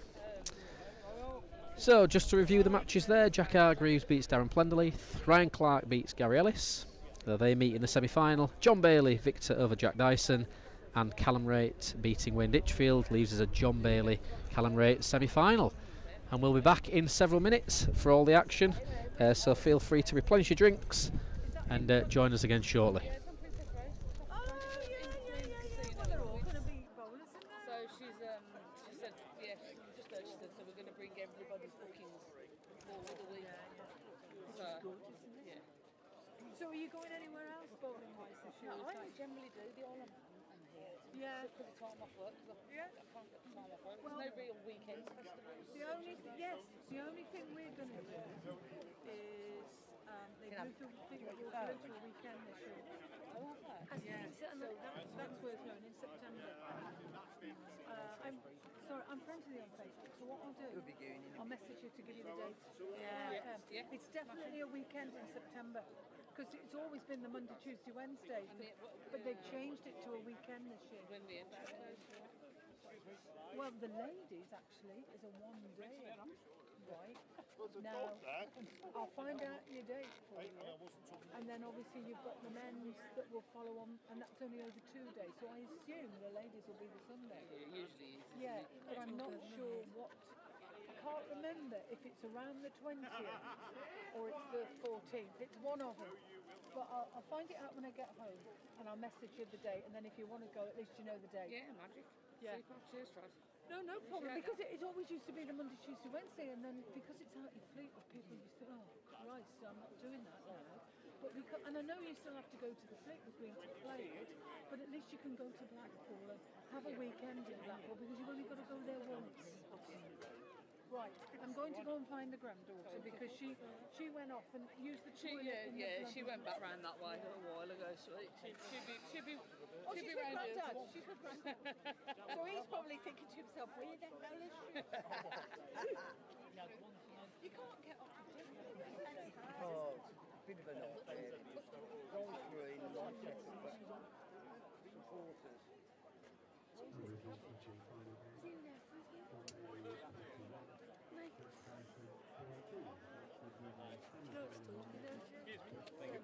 Callum,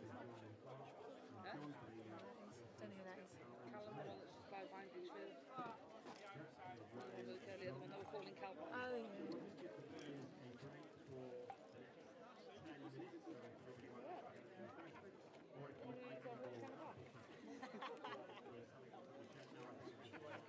She doesn't, does she want to go?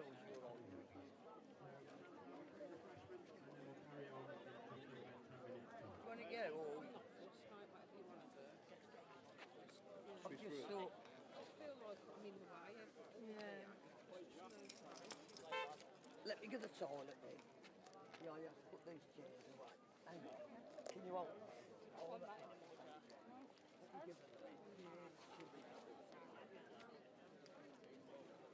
Joe, do me a favour, can you put this chair on?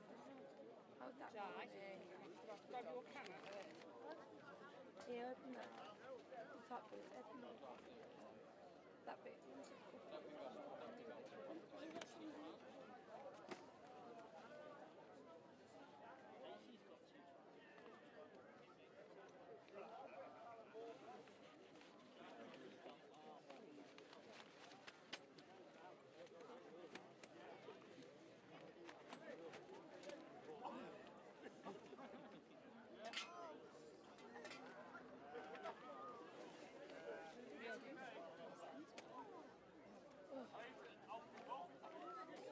Where the other There it is.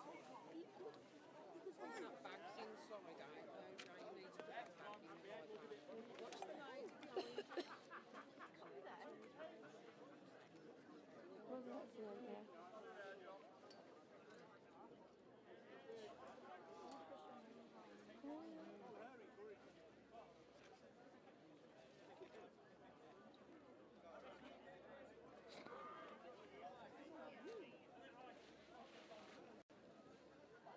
Here, give us that.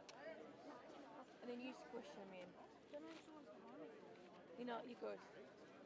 Ignore it. The bottom.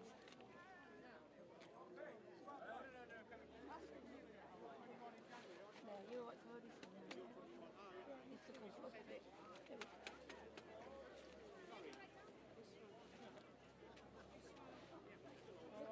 go.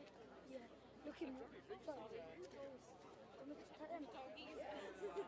Little fans. Come on, yeah, that's the small one. This guy.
A little surprise?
Keeping well. You keeping all right? Yeah, I think so. I told you I haven't spoken to you about. I've seen you for weeks. No, you haven't. I'll be here. I'll be this day. The big final tomorrow. Your day this week. Well, this is How is it? exhibition. It's the main day tomorrow. Oh, right. No, Sunday's a camp.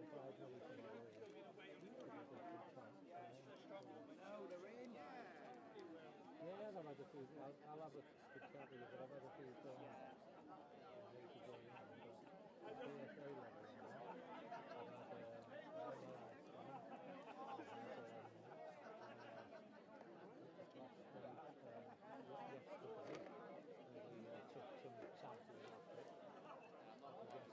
That's why I haven't played in it. People tell me, First semi-final will start in 5 minutes. so I'll wait for the results to arrive. 3 or 4 weeks, yeah. Well, I feel for it. Yeah, whatever. I'm so cold in it, I wouldn't tell you.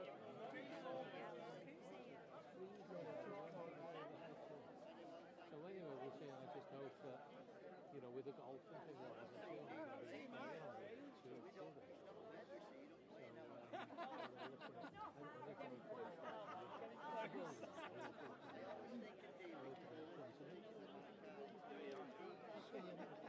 So your V's what you...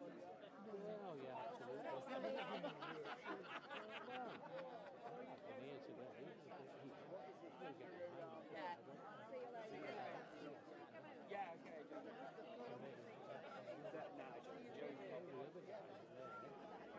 See you in a bit.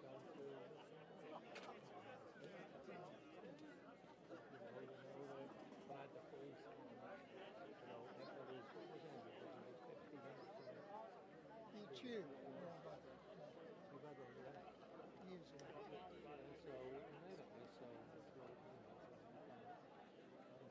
And when will you get the results of that?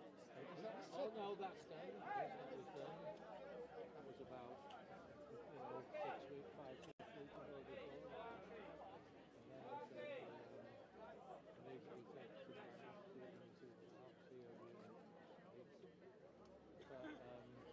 the results of that in a month, and I go away at the end on the 30th of November through, but I'll be going. And you're going to go to the world? Yeah. When are we playing? Well, we're going about the 10th of September. 19th. Friday the 19th. So that's the only Will you thing. drive?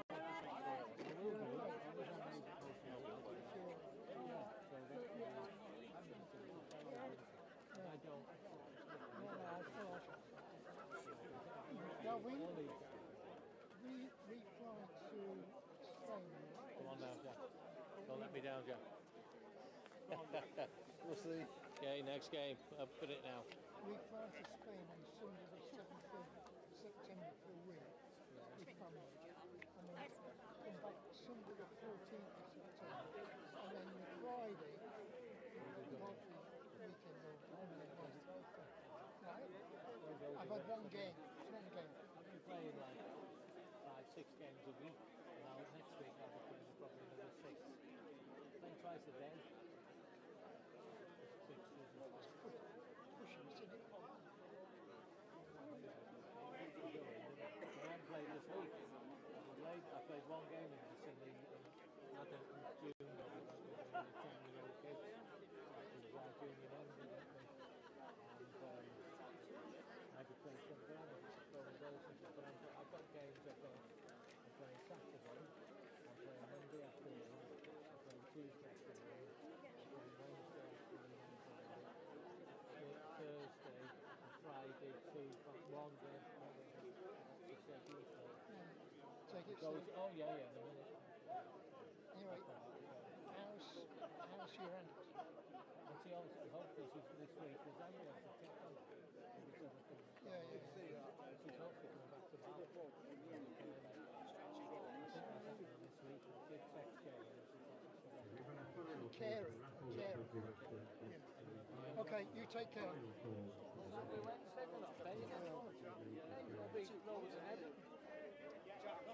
Don't talk to me.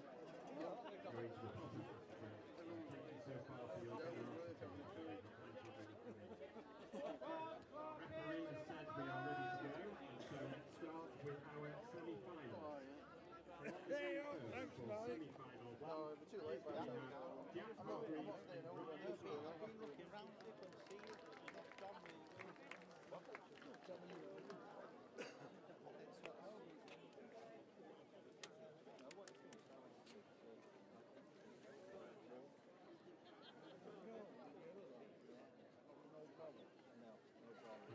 with some measures for this evening. The ever-present Mr. Jack Hazeldine measuring. He's accompanied this evening by Steve Norman, who is standing in for ever-present as well, Mr. Mike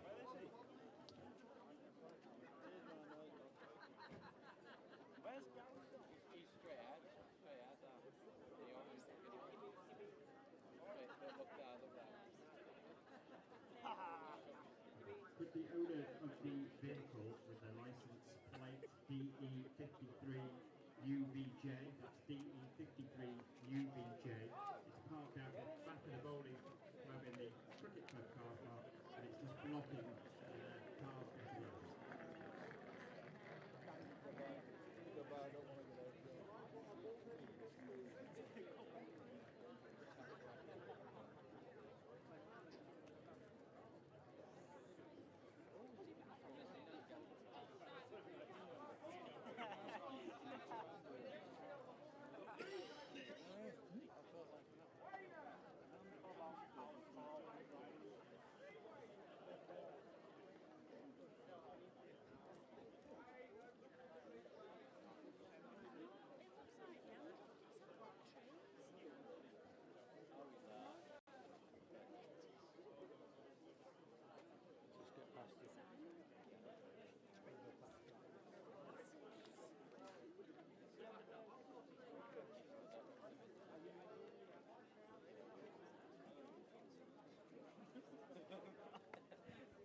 Get off, Clarky! Let's stop rubbish! Clarky!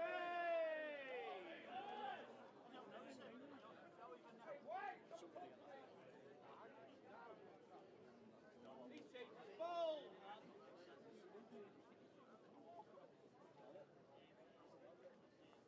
No! Now then, the rat.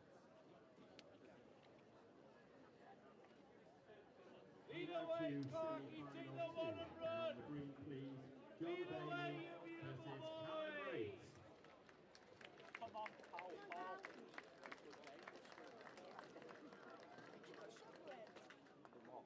Go on, boyo.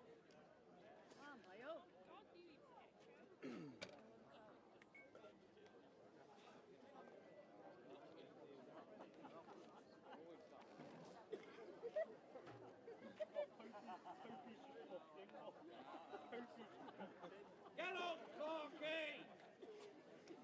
Any good, Clarky! Run away! Yeah, good at you, no, Clarky!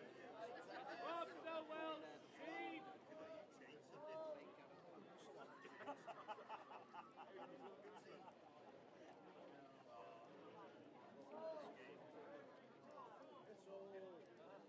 Let's have Riddlewin!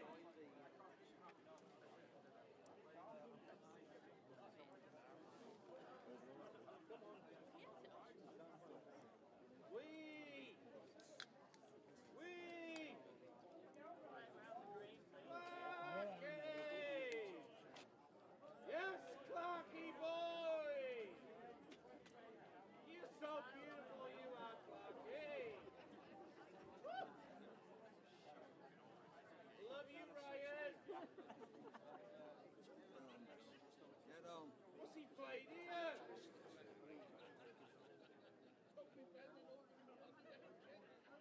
Well, let's talk some Percy!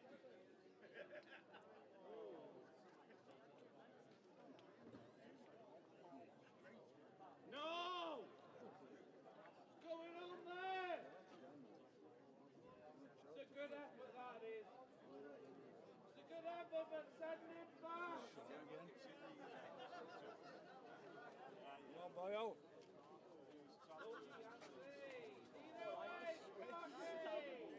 Get it deep, Clarky!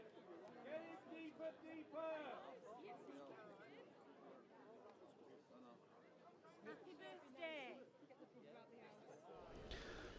Welcome back to Rose Park for the semi-final action of the Craig Roberts Memorial competition.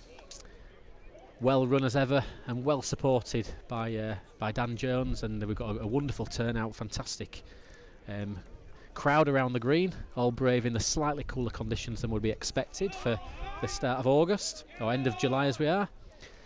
So to catch you up for anybody joining us, Ryan Clark won his first game against Gary Ellis. Jack Hargreaves beat Darren Plenderly. They now play each other in the first semi-final. And the second semi-final, the game that we'll be focusing on for most of our stream for the next half an hour or so, is between John Bailey, who beat Jack Dyson, and Callum Wraight, who beat Wayne Ditchfield. The green's playing really, really kind tonight. Good pace, if anything, probably a little bit pushier than it might the weather of recent might have suggested, but that will allow for some good bowling. And we've got a special guest joining us. Duncan's gone for a sit down to rest his knees, and I'm really delighted actually to have Gary Ellis come for a little chat throughout the semi-finals. Gary, a little bit unfortunate just to drop shy in that last 8. Gary, good to speak to you this evening. Tell us a little bit how you're feeling about that first game. I always believe in looking at it, based on how you've played. Forget about how they play. I was just too inconsistent, but I kind of expected to be inconsistent, so it wasn't the biggest surprise really. So I had to ring the bookmaker up this morning actually and say, listen, I've seen you betting, be careful. So yeah, and then I was right. I was right. He had as a strong favourite, didn't he? And Ryan probably pushed a bit further out than they might have suggested. And someone told me Ryan's not been playing so well generally the last couple of weeks or something. I don't know whether that's right, but yeah, maybe. I think. he spoke to me and said he had a little bit of a dip in form, but I still think that's playing. Yeah. What a dip in form looks like for players playing on the competition circuit, top level league bowls and so on, can just be a few wins and losses difference, can't it? Like you were saying before. Yeah, I know what you say. He's playing well now. Yeah, he is. He's playing well now. He started off well in these corners. So you're back playing a little bit. You said a few moments ago, just off the microphones, off camera, that a little bit of league bowling, but not much more than that now. It's not enough from my point of view, but I can only do what I can do really. So just got to get on with it and do my best. You know what I mean? So I've no big expectations these days about performing, really well against these lads. But of course tonight's, I must admit I agreed to go in this back in February, and I was sat there early this week thinking, why have I agreed this? But obviously it's a charity night for a tragic thing that happened, and that's the main thing, really. Yeah, you know what I mean? Really good. And look, we've got lots of people watching. Lots of people are delighted to see your name back. People still want to see you. You'll still have attracted a few extra people into the crowd tonight, Gary. I know you will speak more modestly about that, but we do want to see the great names of the game. And looking at your record, speaking to Duncan about the competitions that you've won over the years, any opportunity to see you again performing in this arena is much appreciated by all the bowls watchers both here and on the feed. Just wish I could play a bit better, but anyway, it is what it is. Just get on with it. But there you go. That's how it is. So I know we had a very brief chat again just before we started the live feed, and myself and Duncan had alluded to that maybe 7, 8, 10 years ago, that in that game you'd have attacked the corners a little bit earlier on with Ryan, and then you've gone for the opposite with that. Look, I don't make excuses. It's not an excuse, but if you ask me a question, I'll give you an answer. It's a feature of just not playing enough, really, because you tend to kind of go, well, don't give any stupid twos away, keep it a bit more simple. Similar approach to perhaps playing an away county game. You know what I mean? Yep. And in the end, I think we got to about 16-12, and it was like, well, I might as well go for it now. And it didn't work out because I didn't score again, I don't think. But just didn't work out. I think we do know that he had a little bit of fortune. He played a line and a reach in this top right-hand corner. I didn't nail my second ball, though, so that's how I look at it. But yeah, you're probably right, and that you've asked me a question, that's probably the answer. That I just didn't feel confident enough to do so, to be honest. No, I think it's good for our viewers to see that little bit of thinking behind it, because it's not necessarily a tactical option. You're not playing against Ryan's. You're doing what you feel suits you best on the night in the conditions, rather than trying to find a weakness in your opponent. Let's say. Yeah. I mean, waffling on about me here, which I'm not intending to do, but I always felt like, well, again, when I was playing a lot, that I always tried to play to what I thought my opponent didn't want, whether that was 21 yards, corners, ledges, whatever. And I think the exception to that was when I wasn't playing so well, because when you're not playing so well, I just think you want to keep it simple and go where you think you can get one somewhere near, kind of thing. Yep. So you kind of ended up back at that a little bit, if that makes sense. Yeah. And your edges always were successful, weren't they? You play a lot edges, probably more than a lot of people. Yeah. Right, it's enough about me, Tom. No, that's fine. So we've got a couple of semi-finals underway. I think we've got like Back to the Future. Far right hand corner. I think Callum's just paused for a minute just to have a little quiet chat. He's had a little quiet chat with the lads behind him that have been a little bit raucous, haven't they? They've been quite persistent and quite raucous in the shouting for the men. They were all right. Yeah. I think Callum's just saying, "Will you give me a minute to find out what's happening here?" I've got three things, me. As long as there's no personal comments, as long as they don't come on the green, as long as they don't shout while you deliver. On the delivery, yeah. Anything else is fine. Yeah, as definitely. As far as I'm concerned. Yeah. You know. Yeah, no, I think Callum just turned around and says, "Can I just ask him what's going on up here?" Because the lads behind him's been so... They're not even talking about Callum's game, they're shouting for Ryan Clark, but Callum just wants a bit of information here to work out what's going on. He's absolutely machine gunning him here, Ryan. Yeah, well, I mean... Look at this again. I might be wrong here, and I might ask Duncan just to nod, but I think Jack Hargreaves has changed his bowls. Has he? He has? What's all that about? So whatever they had a sticker on him, didn't they? So whatever the reason there is that Jack went on in his opening match, he went 9-3 down, but then he's good effort here from Jack. He's played really, really well after that. And I said yes, Ryan. But another one. So Ryan Clark is dominating 8-0. To be fair, he's putting him a lot closer than he did against me. He's playing this kind of same corner that you both ended up on. I can confirm that if he'd put him that close, he would definitely have been 8-0 against me. To be honest. And what we've got there, then we've got just make sure the numbers are the right way around. So John Bailey 5-1. I think I'll ask you a question about this a bit more, kind of your thinking behind the game. Yep. Callum's played more or less one mark, 90 metres up to the middle, as to be expected. How do you think sometimes that can affect players in future rounds when they've played one mark and they've been so dominant on it, when their opponent's actually been all the way around the green? I never think it's a good thing. I don't. And my rationale for that is, I think to come through like a last 16 or a last 8 game or whatever it is, obviously, look, you've got to win the game that's in front of you, and you can't change it because your opponent could run out, and I understand that. And especially these players at this level as well. Yeah, but an absolute ideal is to win like 21, 14, 15. You've made a few mistakes, you've been round the green a bit, you've understood, you made a mistake on that mark that hopefully you won't make next time, blah blah. But of course it doesn't always work out like that, does it? Well, that's the ideal for me. You need would you say you need your opponent to help you? You need them to, you do need them to get in a little bit. You need them to move it around. I mean, I spoke with Duncan about this. You've had, for whoever won out of your game, you've had the perfect game with Ryan. Yeah. Because whoever wins in that match thinks, you know what, we've had a feel of everything. We've played corners, we've played across the green, and Ryan's now playing well. Yeah, but he'll also feel that should Jack get in, if and when he will get in at some point. He's been here, he's been there, he's understood that, he's made a mistake on that mark previously. That was how I always thought. First game up, I think after first game up it doesn't matter. It's a different, But first game up, that was always my view.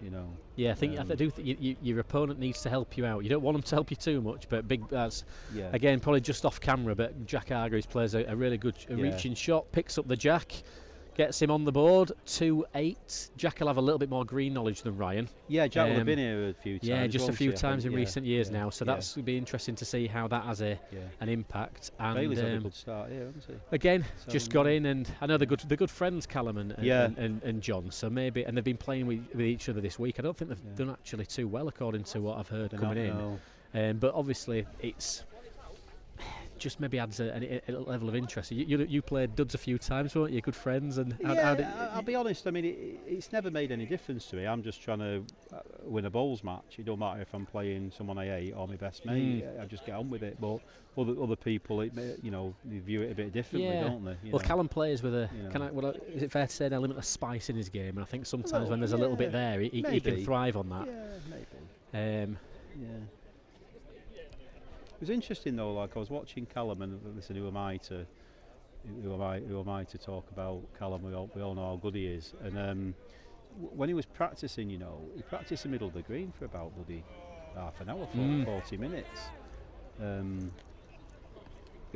One thing that he has improved tremendously since the early days when he was around was I always felt at one point he was. If you got in the corners and started to play like John is now, not on top of Jack, but 2 feet, 18 inch, whatever, you could get on top of him. But in general terms, not talking about tonight, but in general terms, he's improved that part of his game a lot. You won't get a break as easily as you would have done 10, 15 years ago against him, in my opinion. You know, his defence without the jacks, kind of, better. whatever the right phrase is. I know. You only need to find one ball, don't you, to stop a break? You Yeah. know, and typically he'll find it. You know, whether it's a good strike or play through or a dead or whatever. You know, I think when they were both a bit younger, and obviously Greg's got a few years behind Callum, but that was the talking point for me, was saying like who's the next best, was almost that you felt Greg's game was a little bit more complete. Well, Greg, well, I don't know whether that's. I think it's more a tactical thing. I think Greg mixes it up more, doesn't he? Greg, you know, in the early days, Greg played. I always knew he could play anything, you know, because I played him a couple of times. I mean, the thing is with Greg, he reminds me, from my point of view, he just turned up out of nowhere. I know he'd been a very good player in Warwick and Worcester, and he might know a lot more than me. But for you know, in the competition circuit, he just turned up out of nowhere, and he was immediately as good as a top lad. Yes, yeah. That's like Luke Littler, really. Yes. You know, whereas Callum was a slower burn, really. You know, it, he paid his dues probably for. Still won a few things. Don't get me wrong, but he wasn't dominant for, you know, the first probably 10, maybe 15 years that he was in handicaps. But then obviously, you know, he became dominant. Earned his stripes, so to speak. Yeah, absolutely. You know, but Greg was a hot shot straight out of the juniors at 16, wasn't he? 17. Yeah. Well, it looks like John Bailey's thrown the jack off. Has he sent it off? Yeah, 9-1. That's not good. Just seems to have moved it away from the corner. I don't know if he's deliberately moving it around a little bit. So I think, we know where this is going. Two slightly one-sided games at the moment. Ryan Clark lying another 2 is going to be 11-2. He's getting into his stride, is Ryan. To be fair, I mean, he's playing far, far better than you did against me here. Far better. He's playing closer. Yeah. You can agree, you know. I do agree. I've said it myself. But I think you want to grow into a competition, don't you? And everybody's finding the length a little bit and seeking the green. The big difference. I mean, you had an hour's practice tonight, and the sunshine was really shining down on the green. And obviously it wasn't quick, but you played in a different kind of environment. Yeah. I know what you mean. Maybe now with a cloud over an early evening, you're probably telling yourself, I will reach now. Yeah. Rather than playing for that little bit of trail before. Yeah. There's not a lot of finishes on here. There's a couple of marks where they just find a little bit. You're more likely to misread it playing short than misread it playing to 5. That makes sense. Yeah. I think, you know, particularly these patches, they're a bit quicker, but they're not that quick. No. You know. But it's nice to see a green that's. It's in beautiful condition. Yeah, we had a chat. Fantastic condition. We had a chat at Hillcrest a couple of weeks ago, and said you were referring to being at Pudsey in the competition. And we know it goes green and brown in the summer months when it's very dry, and it's very much like that at the minute. Whereas this venue, it's predominantly green with some brown. Yeah, but the thing is on here, the brown is not that much quicker than the green. Yeah. I mean, you only know that when you're on. Yes. But you know, it's not like it's screaming through the brown. It's a bit quicker, but it's only a little bit. So this is the mark that Callum's playing now that he played Wayne on. I'd say he's bringing it into the basin a little bit more. He was playing a little bit further to the right as we look. He just looked to absolutely flatten, didn't he? Callum, He did. How we're playing. We probably kind of let that game drift by a little bit unnoticed. He did stand them on the jack, and Wayne surprisingly probably played a lot of maybe just little reaches, little props and so on that didn't come off, rather than you'd expect a few more, open it up. And I think sometimes on a very short, I mean, listen, it's easier said than done in it, but on a very short mark, if someone's getting a break against you, risk the strike when maybe it's not quite a strike, but you might move the jack 3 yards this way. You might not even get the jack off, but you might shift the mark. Does that make sense? Yep. Just try and, that's my view anyway. Disrupt it. Just try and make it, If you feel that you're Ryan again here. Well, you could even, I mean, especially coming back up to the middle of the green. Yeah. Because you can knock the jack not off the green 12 yards. Completely change the angles. Stuart Buckley, who unfortunately has just passed away, Andy Buckley's dad, he said that to me. He taught me that. He said, when you're in that situation, you know, you're 4-0, 5-0, 6-0, sometimes it's just the right thing to go, bugger it. Let's try and let's try and get them off this mark, not by beating something, just by moving something. you know, and obviously if you count as well, brilliant. But and it's amazing how often you get spot on. Yeah, you spot get on a bit of a, even sometimes you get a bit of a wilding off, or you flick something onto something else. It's it might not come off, but just flick the jack 4 feet that way. Yes, to make a difference. Do you know what I mean? Well, John tried the big attack there, and he came in off his own and took one out. So that's unlucky. He couldn't have played that any better, Jack Hargreaves. Yeah, he's played a couple of those early on. Yeah. Ryan's really standing him on the jack on some awkward. I described it in your game as like no man's land to no man's land almost. Just these awkward off the crown, just slight round pegs. He's playing him close, and Jack's scratching his head. Right, he's doing some head shaking here, Jack. He's looking like that Ruben Amorim watching United. Yeah. He looks like him as well, actually. He has a vague resemblance, doesn't he? Yeah, on a serious note, he was very unlucky there. Yeah. Played a perfect ball and just got the wrong connection. It's 13-2, and he could. We're not obviously picking this up on the cameras quite as much. He's not played 13-2 bad, has he? He isn't. No. I'd agree with that. Yeah. Has John just beaten Callum's lead here? Yes. Yeah, this is a big. So probably a big bowl again. 9-3. Like He's underneath. Yeah, big slap of the ground. He just slightly off balance. Pushes it under. A little bit of care here from John, but if he sets it in the right, if he sets it underneath, he should be fine.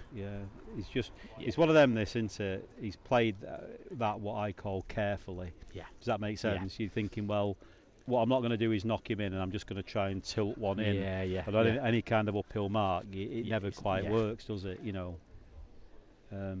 It's one of them. You've either got to go for it and risk it, or you take the one. Yeah, and he's. I mean, the position is in, but maybe on the jack again here, nearly. No, actually, no, he's not. A couple of feet. Not short. bad. Yeah. Just because of Callum's pedigree, if you like. John's probably thinking, I'll take one and move the mark. A little bit, yeah. That little bit of caution with him. Yeah. And Jack Hargreaves plays a good ball to Ryan's lead on this. This is the finger peg that he brought you on a couple of times. Yeah, just a little bit more of just a slight more of a push it's this an way. heavy mark. I'd forgotten. I played short here too You did much. a couple of times, and I'd not read it properly in terms of how heavy it was. Turned over as Ryan. It's quicker going back, far quicker going back. Good effort, you know. What a good ball, unlucky. Couldn't have played it. He played it too well. So John's thrown really deep into that corner. How does that just corner play? Just a bit play of bare land in that corner. One of my balls went off that I couldn't believe it. Out of my hand, I thought it was absolutely perfect. And it's just, you know, it's reasonably thick, isn't it? The grass. You can get into the corners on this green. There's a lot, in nearly every corner. I think you can land the jack quite deep. It's just a slightly quick finish. John's played a good second. I have a feeling that Callum's already electing to shoot at this and just say clear everybody out of the way. So a lot of people are going to be moving out of the way. There's not a lot of gutter behind the ball or the jack as we can see it. Stand there at your peril. Big shot, I think, for me this early on. Yeah. Well, not early on. John's halfway through the match now, but. Yeah, 10th. Well, the key here is that John's back on the mark. He's got all his shorts on if he can get in here. Likes it. He's got it. Oh. Took the jack instead. He took the jack and parted E.T. Evans' shin. Has he missed that by a yard? I don't know. I'm not being funny. I think there needs to be an age restriction on stopping Callum strikes. You're not allowed to stop Callum strikes if you're over a certain age. I think we need to invent. You literally need like a fielder, don't you? Somebody needs to invent some sort of big backboard that they can put behind it that can protect it. It's there's some venom in them. I've fielded for him a few times when I've got beaten something and he's in the final, and you are there like you're in the slips. Yeah. A little bit, I don't think I fancy doing it now. No, I think it's sometimes if it comes through clean and misses, it's fine. It's when they take a glance or something. That's when you see people chipping it up on the shins or onto the edge of the green. Yeah. Let the boards do the work. So John Bailey gets away with a dead end. And back in on this, as full as you can get on here corner-wise. It's not a good lead, really, is it? You won't be happy with that. Although it's an awkward jack, isn't it? Anything too far. Yeah, 4 or 5 foot short. Yeah. He's only just beating it. If he is, he's just going to give up and just go in. Getting away on the shallow side, I think. Just go in. Yeah. Yeah, it's a good ball, really. Tight. Just gets away with it on the tight side. Walking. What's he coming up to have a look for? Just being a presence. I don't know is the answer. No, there's no need, is there? It's something I've noticed creep into his game a lot more. Just kind of this being up and near, not necessarily near the head, but up having a look before. One thing I do know, Callum, a lot of people won't know this. I don't know if he told me a few years back. He really needs contact lenses. You know, he hates them. He hates them. He said to me. So I don't know sometimes whether he might just be trying to get a proper view of. You know what I mean? I know that from I've had contact lenses for about 25 years. I know when I first needed them, I had to walk halfway up just to actually see, particularly in fading light. So. You did that a lot, though, didn't you? Like even like tactically, you'd walk up and assess it. Some people like to stay on the mat and work out what the percesentages were on. Yeah, I think that's important. Yeah, you know, but I think some people like to keep the line, don't they, and stay on the mat. And I was talking to Stuart. I think I can't remember maybe Jack Dyson about this the other week. He has. Talking with Murfield Merritt about walking up and having a look, and some people prefer to do it and some people prefer not to do it. I don't mind walking up and having a look. And no, it's never I've never felt like it's if you play a bad one, you play a bad one, but it's not hindered. It doesn't hinder you. Like it affects me, you know, with whatever I play next.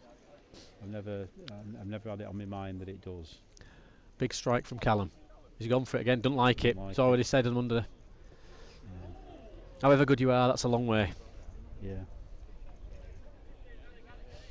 11-3. Ditchfield. He didn't do that against me. To be fair, Callum did it a couple of big strikes against Ditchy in the corners. Did he? Yeah, not. I mean, it was again. He's only finished with 6 as Wayne, so it's not. It wasn't kind of defining the game, but he stopped the rut, if you like, and yeah. I saw he was in these corners waiting for a period, wasn't he? But it was only 3 or 4 ends.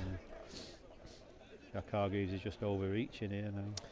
Yeah, so we've got 16-4 to Ryan, and I mean, you did say this again just before we came back on the stream that it's a green that you can be new to it, but you can find it to your liking. He's not been here before, Ryan, has he? No, I'll be very surprised if he's ever sent a bowl on this green. Yeah, so you know, there's your answer. You know, he's playing well. He's found a good length. Yeah.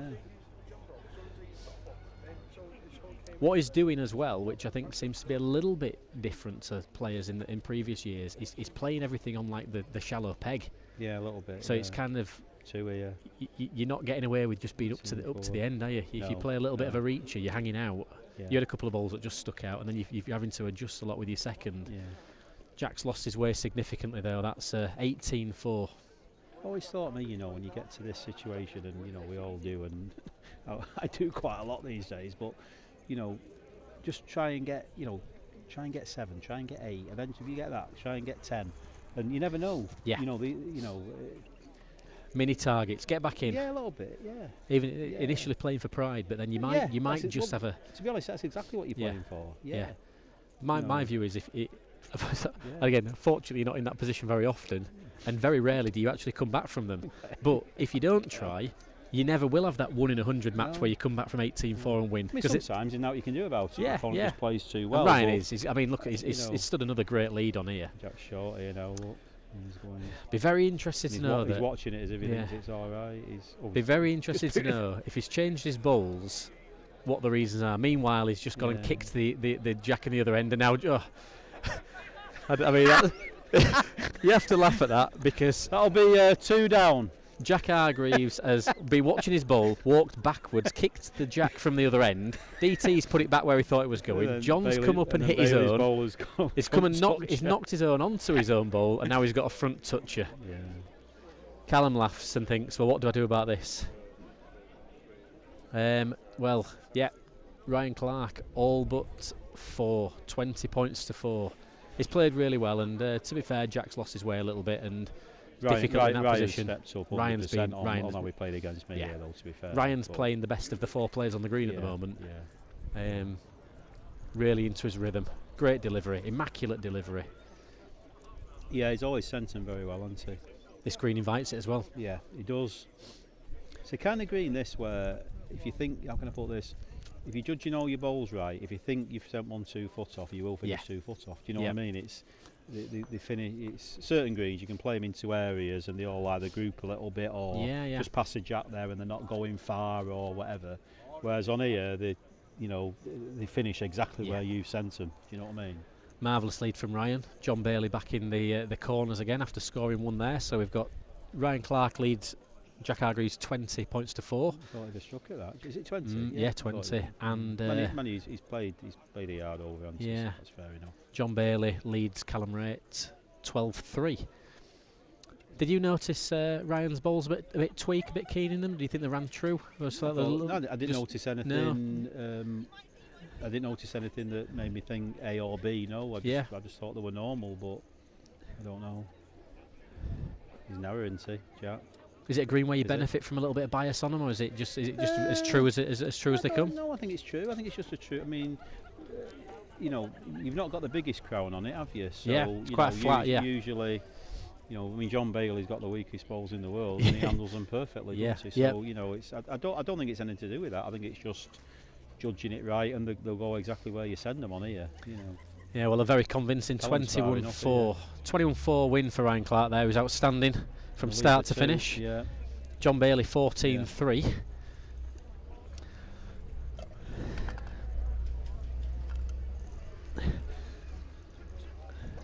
Half. No, driving home. Yeah, thanks. Have you got plans moving forward then, Gary, about a little bit more of a return? Any competitions on the horizon, or do you think it's just? I don't know. I'll review it through the winter and work out what I'm going to do. Get you back to the Pudsey Classic again. Well, if I enter, listen, if I do enter comps again, that'll definitely be one of them that I'm entering. It's always been a green I've enjoyed. It's been a good green for me, to be fair. It's sad to see a lot of the comps really struggling for numbers and struggling for people messing organisers about, and I don't like that. There's no need for it, in my opinion. Yeah, it seems harder to fill them consistently. We've all had situations where we've had to change dates in the past. I have, genuine situations where something's come up or what have you. But I think for my liking, I think there's too much now of right. What I'll do is I'll reserve a place in the handicap. I won't send any money, and then I'll just decide near the time whether I'm going to bother going or not. I can't be doing with that. I think that's a load of rubbish, to be honest with you. So. You see 64s being more common in the future? I think I'm speaking here. I said it on Facebook a couple of weeks ago. I'm speaking here having never run an handicap in my life, but my view is if you run a 64, be confident you can get 100. Yep. And if you run a 32, be confident you can get 50. Yeah. And if you run a 128, be confident you can get 200 because you're going to need them. Yeah, you do. The reality is you're probably going to need them. That's how I see it. Another big strike from Callum. What a good hit. Great. Takes the jack off, and again somebody else's shin. Great hit. Just keeping him in the game. Just keeping him in. Yeah, he's not scoring off them, but I mean 14-3. 14-3. It's a long. I mean, Callum can come back. Yeah. But it's a long way back from this position, isn't it? Hell of a long way. Yeah, I mean, I saw it in that first game with Jack Hargreaves, Darren Plenderly. The second half of the game, Darren was looking like he was out of the game, and then suddenly got back to 17-20. And at that point, you are a couple of ends. Yeah. Didn't quite pan out for him, but he's like me, Darren. He's not been playing so much, has he? No, he had a bit of an injury. Yeah. You were telling me tonight. I didn't know about that. So yeah, it's you have to play. Yeah, you have to play quite a lot to. You might have the odd night where the other lads all play really bad and you come through and win, but that's what needs to happen. You need to have a chance really if you're not playing much. So there's a bit of a lull in the atmosphere because it's just going a little bit as expected at the moment. John playing this corner well. Another good lead. Doesn't want it back, does it? No. He's just coming in on the narrow, isn't he, with his weak bowls, and He's almost like getting a bit frustrated, but there's no need to do. He's got barely 2 foot away that, and it's the full length of the green. There's nothing wrong with that at all. Right across from corner to corner. Callum's overreached. Just a ball underneath. Yeah, you're right. I think he's more underneath than anything else, isn't he? Just a tad over. Yeah. It's not something you'd be confident of taking out, is it? What's he past there? 18-inch, really? He might, you're almost playing that little bit of a reach onto the jack. Yeah. Any kind of, maybe the pace that John's played this, to be fair. Going nice again here, John. Yeah. Certainly pace-wise. Stops in that green now. Two good uns. Yeah. Sometimes you've got to go stand on the mat and just play a real 'em. I think his choice here for me is very limited, and he just has to pull something out. It's an absolute dead end. Or it's a strike, isn't it, really? I don't think it's a strike, is it? Or a bit of a rambler thinking, well, if I rest anything, I'm either cutting the count down or I might count, but there's plenty of gaps to go through, he's got the back ball, so I think you've just got to try and play it. You could see a 6 foot to far ball and try and pull the pig out, but I think he's played with a runner. He's played a runner. He's playing for the jack. Yeah. Playing for the jack. Has he got the gap? He's not a million miles off, you know. There's the ball. That's a marvellous ball. Great ball. Great shot. Great shot. And I think he's gone. He's got exactly what he went for there as well. Yeah, it's a great result, but it's a well played ball, isn't it? Yeah. Good. Needed that bit of a game on. I always thought with them balls, you know, that kind of ball there, typically, if you put it exactly where you've meant to and you've judged it right, you've a good chance of picking the jack up. Yep. And if you've not quite done that, you'll either find the gap or just miss them. Oh, you're unlucky. Yeah, but well, you weren't unlucky. I actually didn't put it exactly where I meant to. You know what I mean? No, I said it's where your accuracy. Correct. You're playing for it, because I think there's a lot of people play a hopeful reach. Maybe not being dismissive of it, but lower league players, just bid up, just be far enough. But you've got to be absolutely bang on, and you've got to play it at a pace where it will stay true on the line. If he plays that 2 yard, 6 or 4 yard further than he played, probably doesn't stay true. You can have good luck and bad luck in games, of course you can, but I typically had most of my good luck when I was putting my balls exactly where I meant to. Yep. And you just pick the jack up, you just rest this, you know what I mean? And I typically had my bad luck when I was either putting them nowhere near where I meant to, or just off, you know. Well, he's got line 2 at the minute, is Callum. John's a bit over the top and a bit too far. This could be a big 2. Yeah. 4 chalks very quickly, I think. Yeah, it's ended up being a big ball. Yeah. And Callum does play these ends quickly. If he's back on his piece that he played Ditchy on now, up down to the Ross Park stand.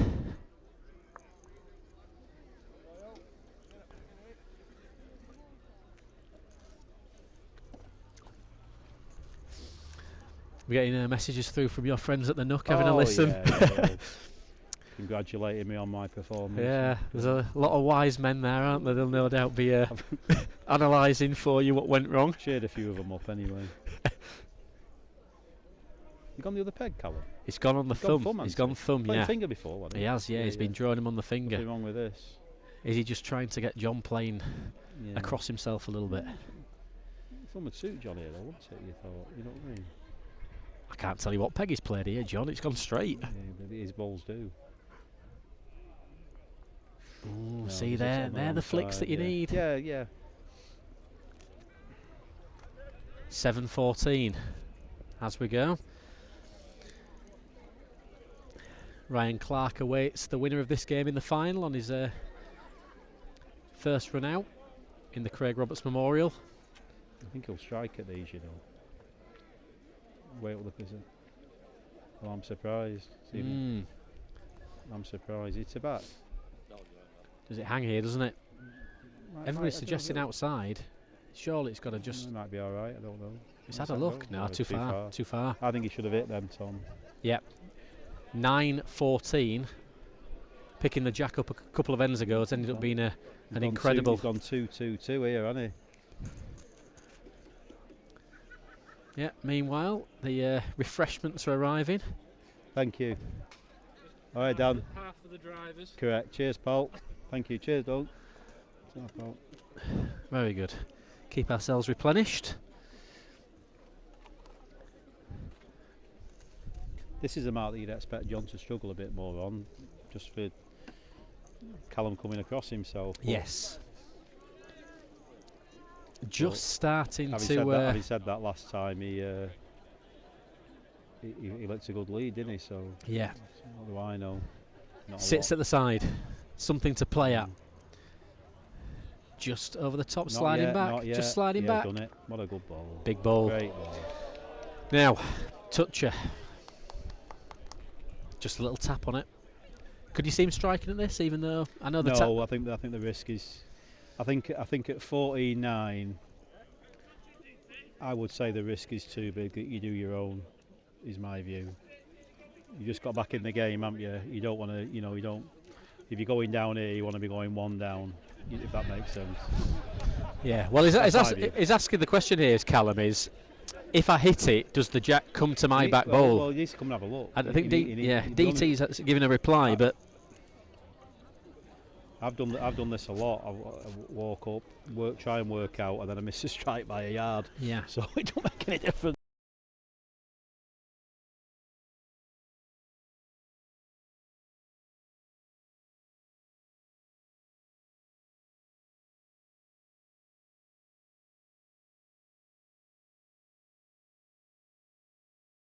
And he's playing for it. And if any flick on this, he'll love this. Are you ready? Are you ready for it? Are you ready for it? Done it. Great ball. Oh, he has great ball, got lad, one. win or It's lose. a great shot. Great ball. It's arguably a better outcome. Couldn't have played it any better. No, I think he's got it out, me. No, he's not. Wow. No, he's not got it out. I'm surprised. Yeah. Even from here, it looked like Callum was on. He's unlucky there because he's played that peg, hasn't it? perfectly.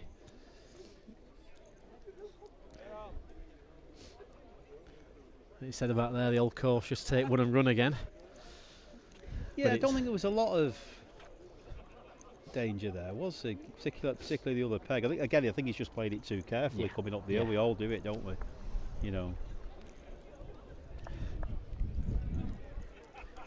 Sent it off.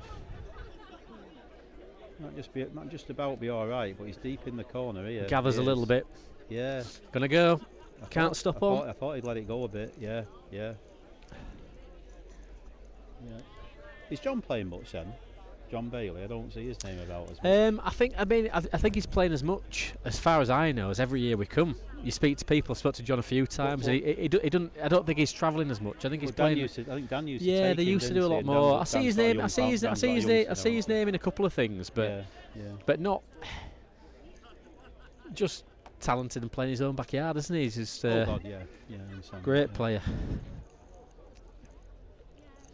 Somebody here, Gary, saying RS Awakens. I remember Gary in the Junior Waterloo 1989. What do you think about that then? Probably got beat. I never won it anyway, so I will have got beat. Very good than John. Yeah, somebody else asking what the score was in Rat's game. Well, unfortunately, if you're a Rat fan, he's come out 21-4 loser against Ryan, who was on his debut. Ryan actually beat Gary in the first round. And we had John Bailey beat Jack Dyson. Callum Wraight beat Wayne Ditchfield, so the semi-final on the green now. Callum Wraight rearing up a little bit.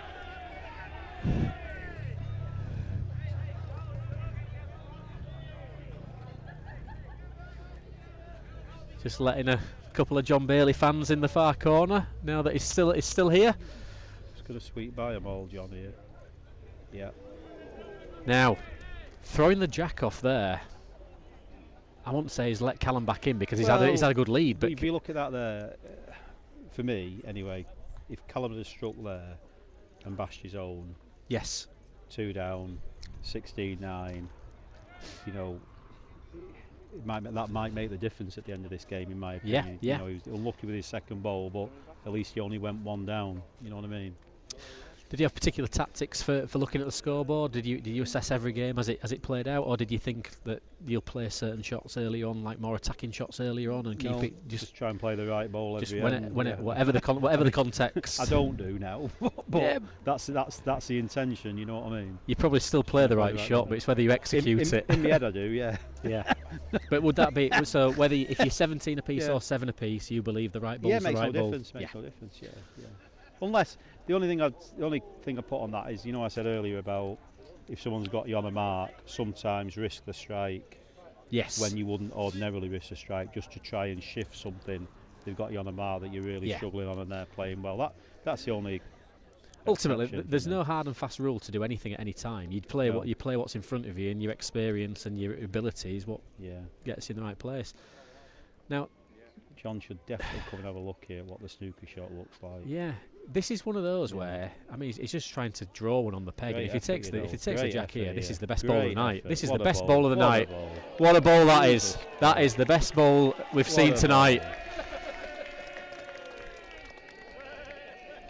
That's an unbelievable ball. That. Incredible shot. Yeah. He didn't think, he just did it. He just must have seen it. Yeah. So we've got Callum there with a 6-inch lead. John comes up and promotes Callum's ball to a toucher. They're all in a line, nothing there. It's a billiard shot, and instead comes on the peg. Here's me saying he should come and have a look, and he goes and plays that. Yeah. I'll shut up. No, I mean, no, brilliant ball that. Watch him play that shot another 99 times tonight, and the outcome would be different in my view. But it's a marvellous ball. 16-10. Callum was not expecting to be down at that end. No.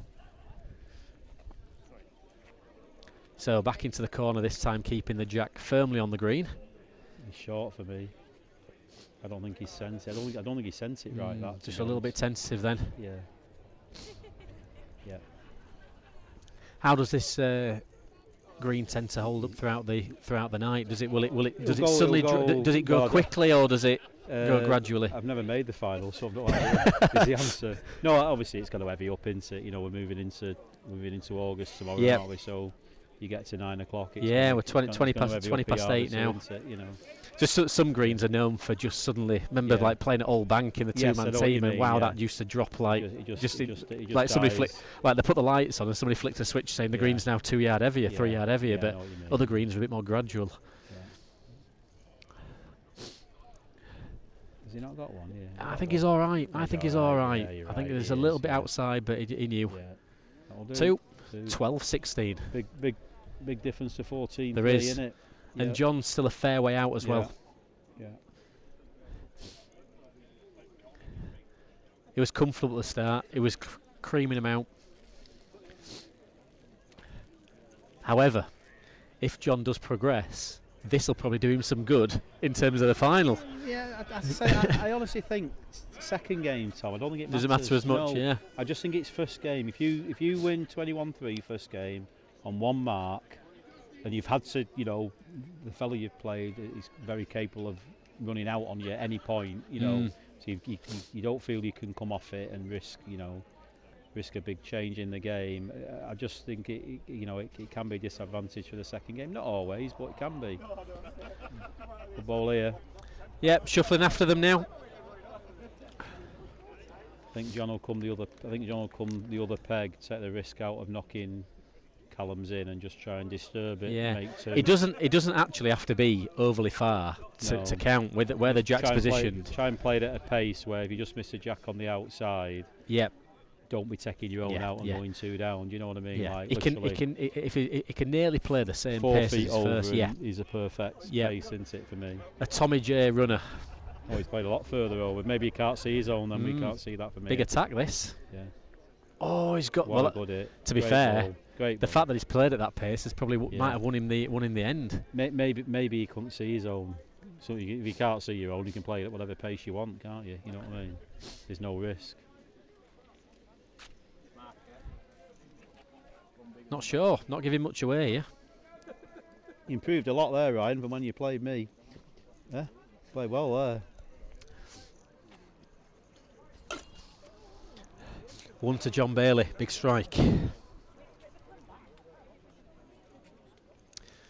John not too sure where to go now. He's got to go back to where he's just come from.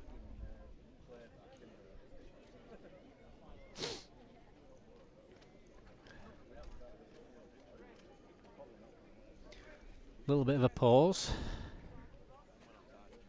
Everything okay?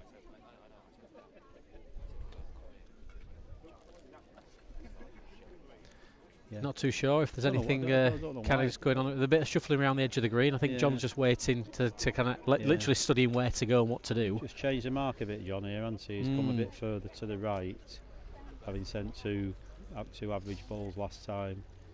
We're yet to see him play his infamous edges. I don't think he's reached here, Tom. No, he didn't get shut of that right again, I didn't think. He's just playing the downhill marks a bit more timid than he was an hour ago. This is okay. Yeah, good reply. Yeah. A little bit of room. 17-12 to John Bailey. He's got rid of this better. Chance. Big chance. Good ball. Yeah, good ball. Needs to score here for me. Needs to score. Good effort. Half watching it still. Oh, he's got the gap. He liked it as well. Yeah, well played ball. He couldn't have played it any better, could he? Couldn't have played it any better. 18-12. Breathing space once more. And back into this corner, we'd think, Gary. 100% certain, yeah. Yeah. He's not going to. I mean, the only time Callum's counted, I think, in this corner is when he's when he hit the jack. Yes. You know. Yeah. So and that wasn't there. He wasn't playing a length. He was playing a runner. A good ball. Don't get me wrong, but you know, I think. Yeah, no, John don't need to change anything now, does he? At 18-12, he's got to score 3, and the other guy's got to score 9. You know, so. Callum's always going to give you a shot with the marks he plays as well. All right for me. Good lead. Yeah. Travelling well. Should get to a length. One of the best balls he's played here. That Slight gap, no more than that. Not sure Callum's pausing.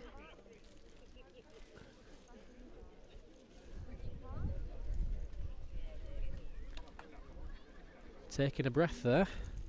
Callum thought he was too far. He is too far. He is. He's over. Can he connect with anything? He wants the yellow one. He's nearly got it again, Gary. He's got it on a glance though.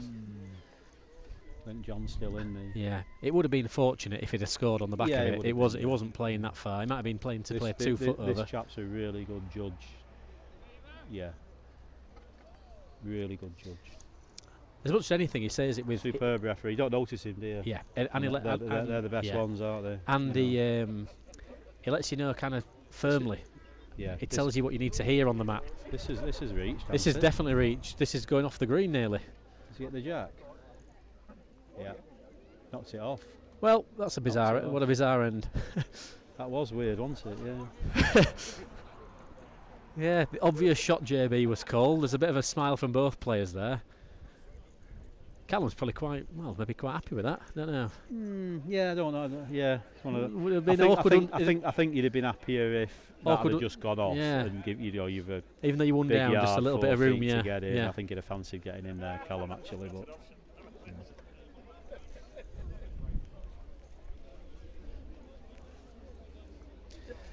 Well, we've got a slight lull, Gary. What about your good friend, Mr. Dudley? He seems to be back playing. Yeah, he's something not a bit good more. A year this year, has he? But I speak to him every week after he's got beat.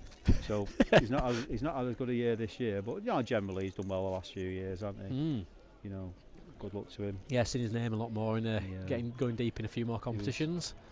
He was an absolute smidgen behind the top lads and couldn't get a result against them for a long time. But there was nothing behind them really.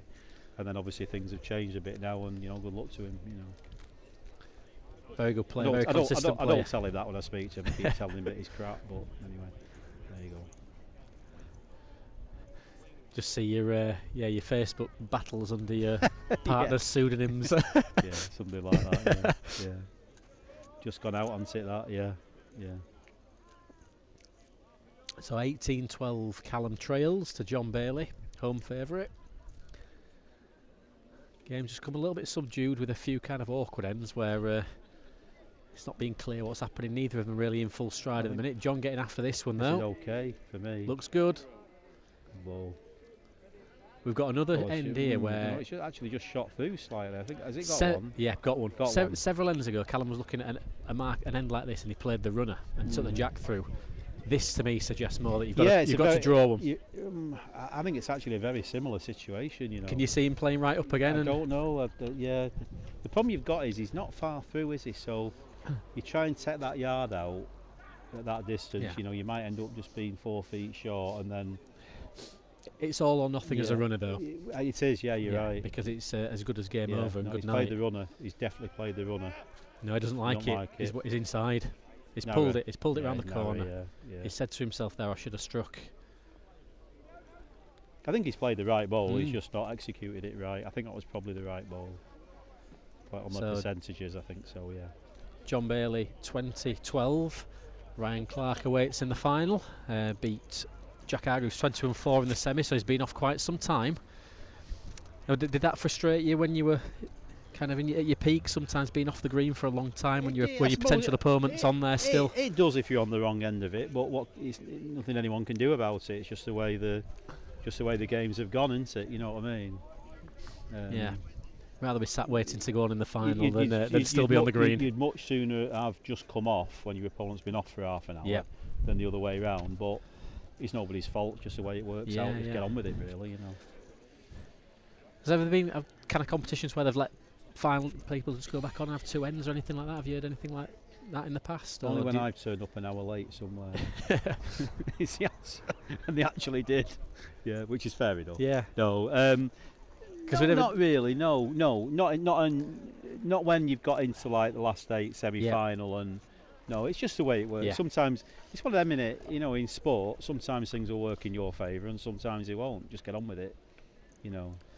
Let the water in, has John. Long way back for Callum, but he has played a good. He has played a good one. Yeah.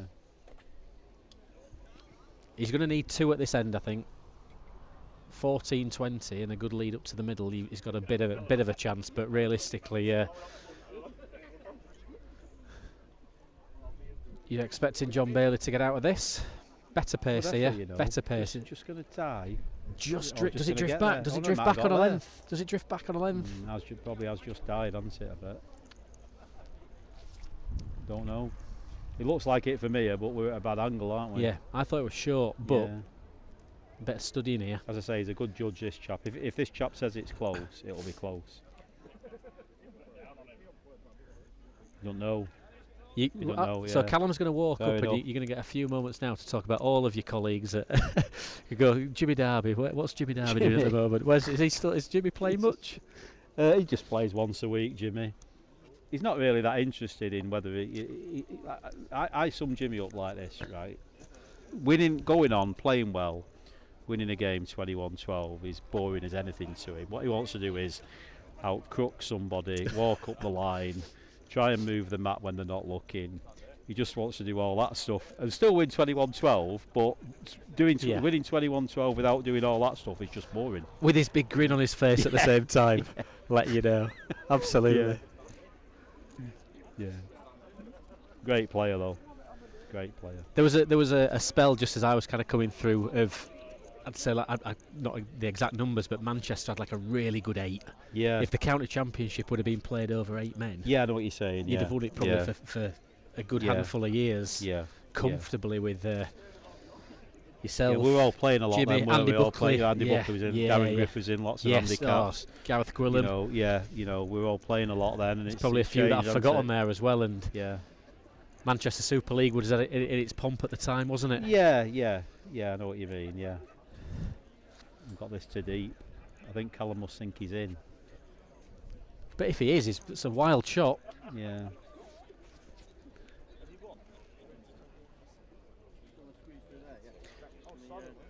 Another slight lull. The call for the tapes. Definitely a bit chillier tonight. Maybe he's just whizzed it and he just misjudged it. Possibly, yeah. I don't know. Shoulders have dropped a little bit, and the measurers are having a steady walk across.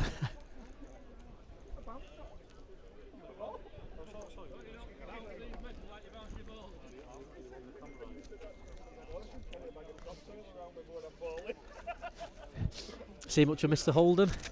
No, I just rung him because I was playing tonight and said, "Do you wanna come over?" Like, you know.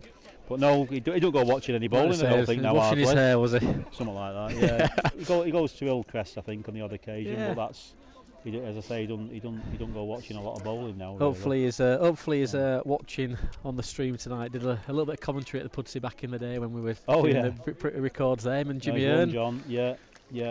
So. Fair enough. John Bailey sees that game out, 21-12. He's got a great record here, John. He really has. It's. I mean. Yeah. Yes, he knows the green and probably plays it a little bit. But let me just look at that again. He's won it 3 times, been in the final 3 times. Is that right? Yes. And it's only been run. It's 10 times.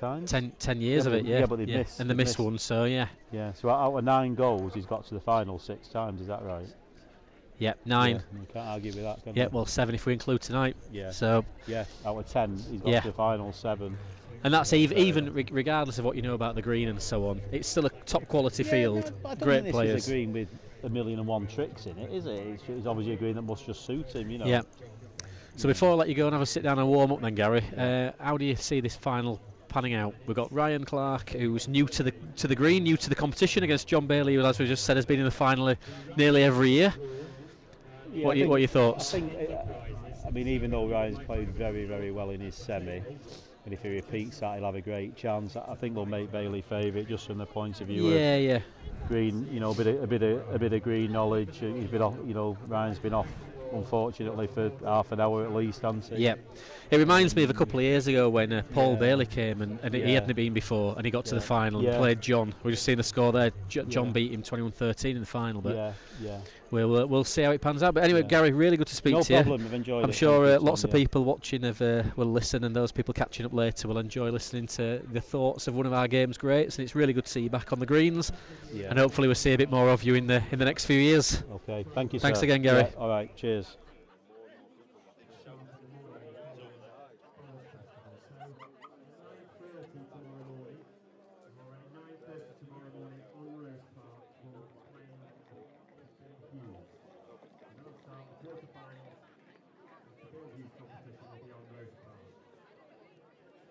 Followed by the capstan. About 45 minutes later, the Film Fuse first, there will be the quarter-final of the capstan. At the same time, at Roast on Sea, we will play the over 60s quarter-final. Half past 9 on Roast on Sea. Over 60s at half past 9 Roast on Sea.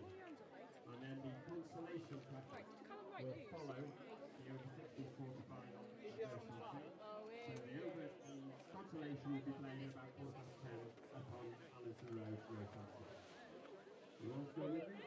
So on Roast Park at 9:30, Bill Hughes, the capstan quarter-finals. Up at Allenton Road, Rosehampton, it will be over 60s at 9:30, followed by the consolation.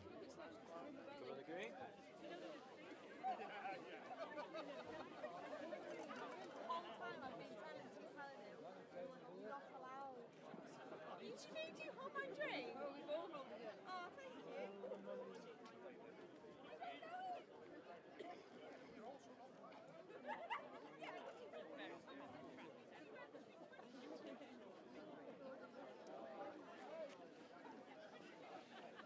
you.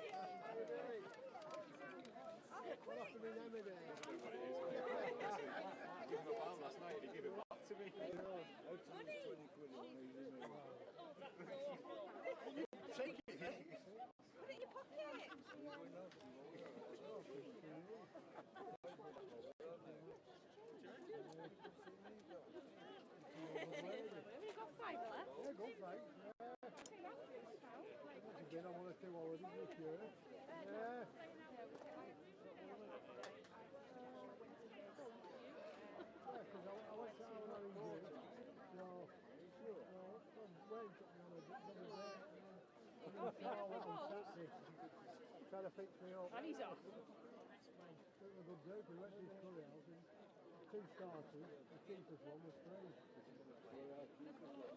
Thank you. Oh, I didn't. Whichever curry was cheapest, that was free. Otherwise special, you know.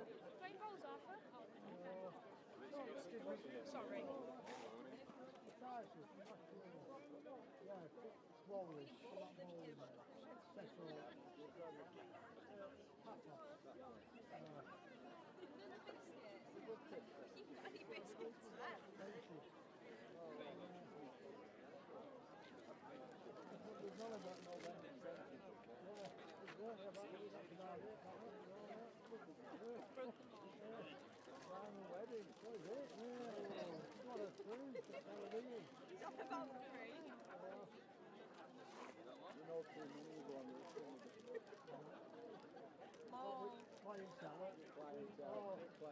Got it, if you keep it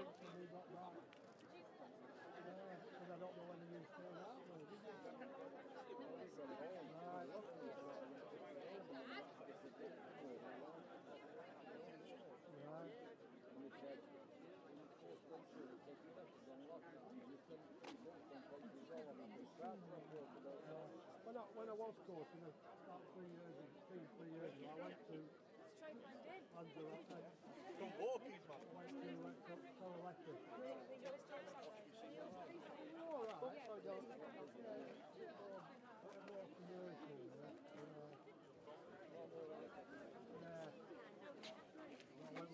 oh yeah.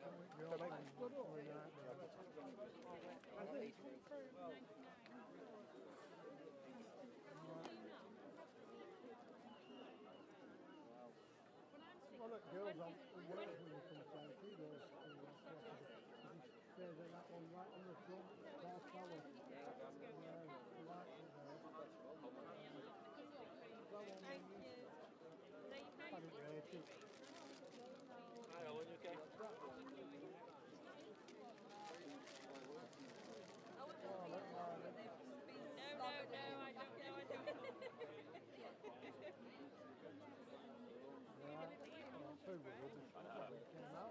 We were all four, we came out, I think 4 or 5 nights.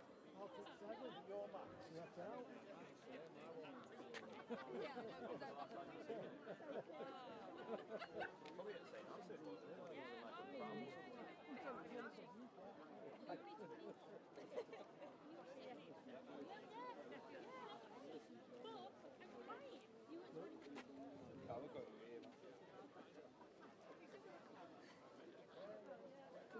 Bitty's back still on you.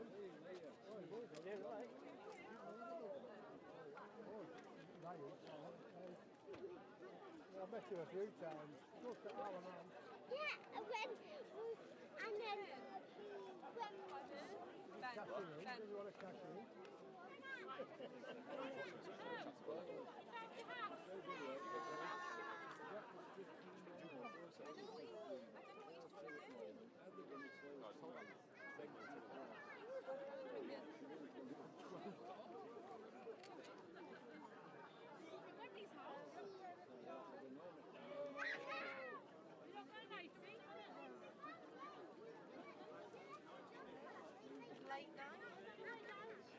Will you go back over again?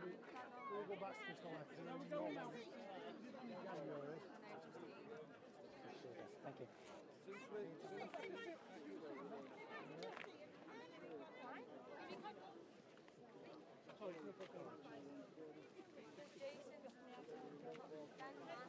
Yeah, good to see you.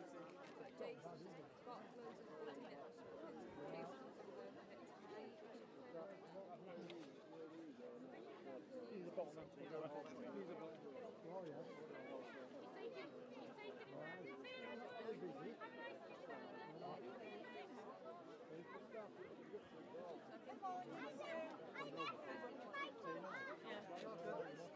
See you in the morning. I'll see you tomorrow.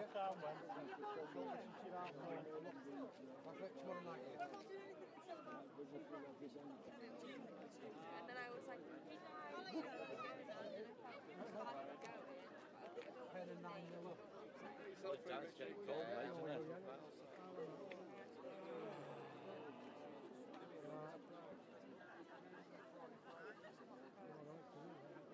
You can't get anything less than 60 quid.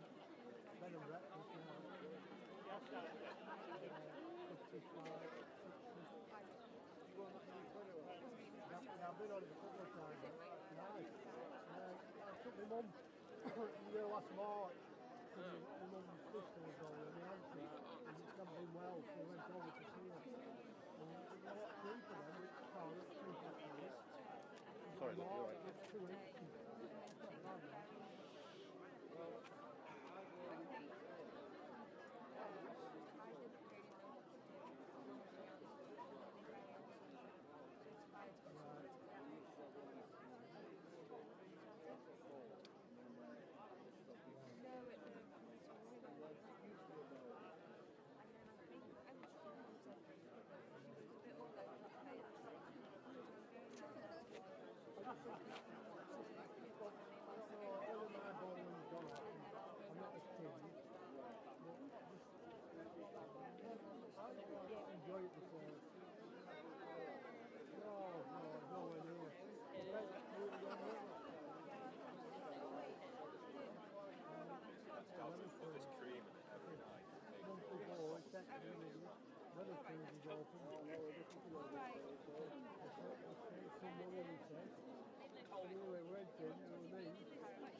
If I could just have your attention.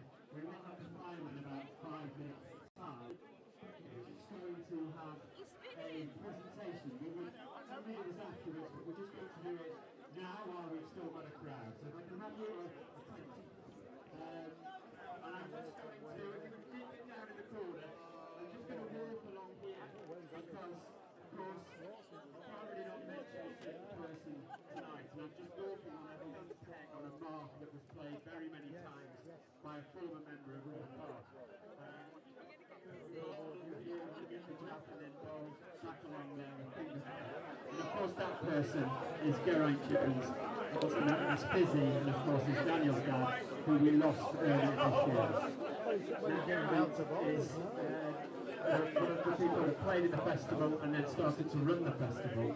And also last night at Allenton Row we played the Wraight Jones Junior where Hayden and Jack will compete tomorrow. Now that was a tournament that Wraight started, and so we continue to honour his memory by playing that competition. Wraight also gave most of us, or many of us that were around the green tonight, our first opportunity to play for Wales. And one of the important things that Wraight always did when he was bowling was encourage the youngsters. And many of our youngsters at our club, when Wraight joined Rose Park, he joined the team in the second division and helped us out with 3 youngsters to make sure that we had a full team to play. And he's always supported young people playing bowling. And as I read out earlier about people that were winning the All England, Wraight, of course, too, was a winner of the Junior All England, and I can't remember the date, back in the early 1970s. 76 was it, Danny? So I'm not calling Danny on to speak tonight, and he is going to make a presentation, but just before he does, I just want to say, for Garrett, if you've got a class in your hand, or a programme, or whatever it is, you just have to remember Ellis by doing, raising a glass for him. So, to Ellis. Danny, here we go.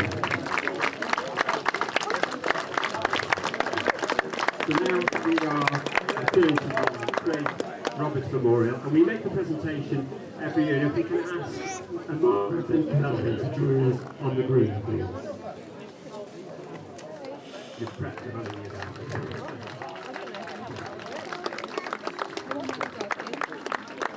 Flowers are being and then he's got straight to flowers to Margaret, and of course he's got a jacket top with the number 12 on the back. I'll take a picture. And it's been 12 years sadly since we lost Wraight, and you've done a great job, Danny, remembering him every year. You want me to take a picture now, don't you? Yeah. Okay. We'll do a picture afterwards. Okay. So other than that, we'd like to say thank you again for everybody to support. We've raised a lot of money in the raffle. We thank Kelvin and Margaret for being here every year to support the event. And thank you all for coming. Thank you for Rose Park for hosting in the raffle. And I think I've got enough time now for the finalists to be ready to go. So, where's our referee? Yeah, go on, mate. Is he already there, is he? Okay. So, on the green then, for the final of the 2025 Craig Roberts Memorial, if we could have Ryan Clark and John Bailey. Yeah, I brought Wraight. We picked Chris and Diane up en route. Yeah, I'm working tomorrow. Well, we're usually stopped with Chris and Diane. But he's got girls tomorrow, so Charlotte, the partner, doesn't work.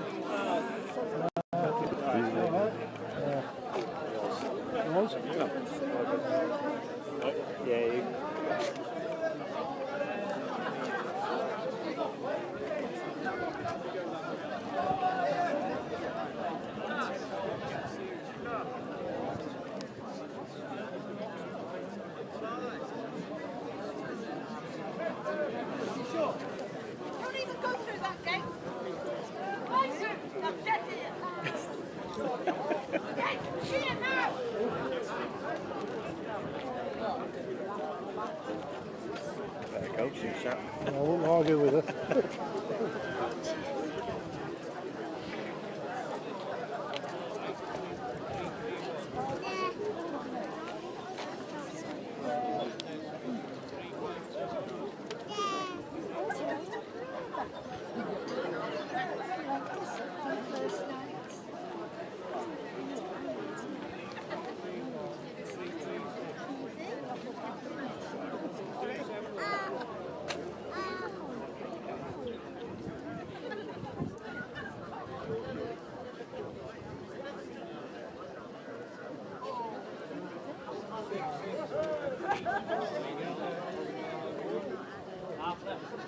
Steve, did all that aggro upsetting?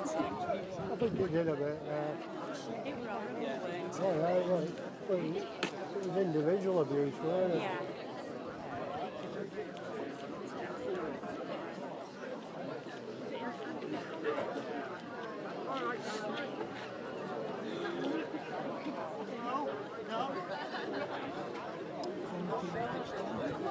Yes, it is.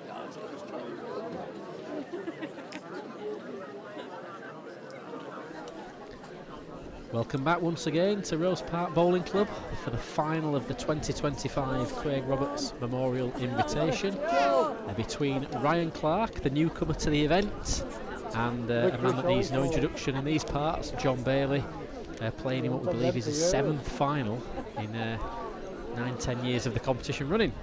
Jack Dyson joins us. I'm sure he'd rather be actually on the green at this moment, but Jack dipped out a little bit earlier to John. Jack, thoughts on the final? Good friend in there, Ryan, playing against John, who beat you earlier tonight. Yeah, it's a good evening again. Imperative Ryan gets a good start in this final. I think with John's knowledge of the green and obviously playing a lot at this time of night when the green's dying, I think this will play a big factor in the game. Obviously it is easy to drop short bowls. Ryan's played marvellous all night, obviously found the green to his liking, obviously absolutely played Jack Hargreaves off the park.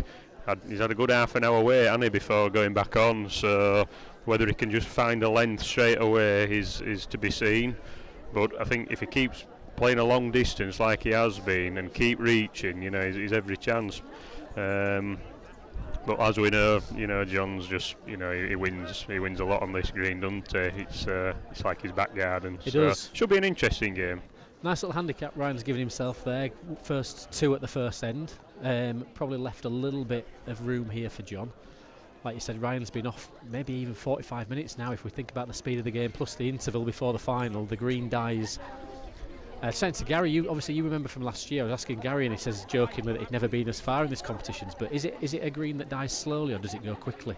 Has Ryan been off? Well, I mean, in fairness, when we were practicing, the sun were on it, and I thought this is running a bit, and then the sun went in, and it must have died 5-6 feet, and I thought, wow, what a difference that is. So I do think it is quite dramatic, and it'll only just. I mean, he's going up for this edge now. He's won loads of games up and down here, this touchline, but. Yes. But yeah, so it does die. It's in immaculate condition. I think they water it a bit. But for the tournament and the festival week, but yeah, it's really smooth. There isn't a bump on it really. Well, they've got a really good watering system. It's not a green full of humps and hollows, so the watering will be fairly consistent. It's not draining into channels and basins. It looks really good. Gary was saying that the brown's playing very similar to the green. Not a big difference in pace, which I think helps the players. But Ryan's he will, like you said, he's asked to start really well. He was immaculate. He played the perfect game against Jack Hargreaves. He couldn't have done anything else, and Jack was unlucky in a few cases, but then just got completely outbowled and couldn't compete. He had a slowish start tonight, Ryan, with Gary Ellis. They played fine. Gary says he was a bit disappointed with how he played, but Gary's coming back to the green and not playing that many balls. Ryan new to the green. It was always going to be a little bit of a scrappy match. Yeah. But Ryan definitely has found the green to his liking. He has. I think he's had a bit of practice on it, and he's just playing it as he's finding it, which I think that can sometimes be a good thing, can't it? Yeah, he really is. But I do think he'll keep playing a reasonably long game. Really, I don't think he's any reason to chop the length down. You know, like I say, I think he'll try and keep reaching as the green dies. It's very easy to drop balls short on it, 'cause it is a big green. And even when you think, oh, it does run down there, it won't do for you, you know. And like here, he's just nipped his road a little bit here, you know, just cutting it inside. Frightened to get outside, you see. There's not much for big on, and you're following John in with his very, very narrow running balls, and they run forever. I mean, John's turned over with straight this. over, yeah. Straight to it, you know. And Picks the pig. It's difficult. I think we'll see. I think we can see John's game plan could potentially change from either full in to an edge, and Ryan will be playing consistently probably this length that he's played now. I think so. This length or a touch further actually, but you see, he's just going to probing around it. He can just get you probing for land and weight, can John. He's very good at it, and he knows the green inside out. And the edges are. I mean, he's had me up this scoreboard edge. And he's played heavy both ways, and I just, you know, I couldn't get it at all. You know, I thought, well, surely you're going to get a bit of trail one way, and it wasn't there at all. So, you know, and then you're just guessing, and then your line goes and everything. So, but certainly best two on night. I mean, he's beat Callum in corners, hasn't he, quite comfortably, 21-12 as John. So yeah, he played. He had. I think that game was won in the first 10 minutes. He's in the corners. He threw the jack off actually, didn't he? And he did throw the jack off at a key point and just give a little bit of breathing space for Callum to get a feel of length. But Callum's not had a good day at Rose Park today. To be fair, he's had one good result against Wayne Ditchfield, but he's lost this afternoon in the competition and probably. Will really know he was second best in that game with John. Ryan's grown in tonight so far, hopefully for the benefit of the viewers. He hasn't peaked too early in that semi-final where he couldn't put a foot wrong. Leading 4-1, nice start. Looks like he's played a decent ball here. Yeah, not bad at all. Bit pushy up there, up into that corner.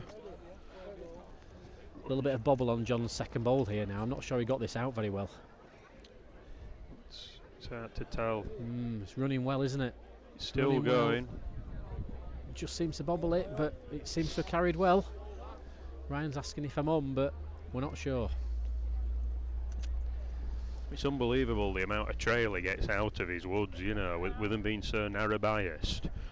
It doesn't take any running out at all. They just keep going on. Just and find on. that extra, almost like a low density. They find that extra yard. I mean, they are 212 standards, you know, the old Ems lights. So he has got one there. Interesting with the bookmakers, they had sort of two options for betting in the final. I think they did a 4 to 5 take your pick option. They gave Ryan 5.5 start, which I thought that were quite generous actually, where he's played. But maybe they're thinking, well, he might lose his length with being off so long and you know, playing John. But and I'm going to be honest, the other I didn't actually know. I think they had John favourite. I think you know, giving, but I'm not just sure what it was.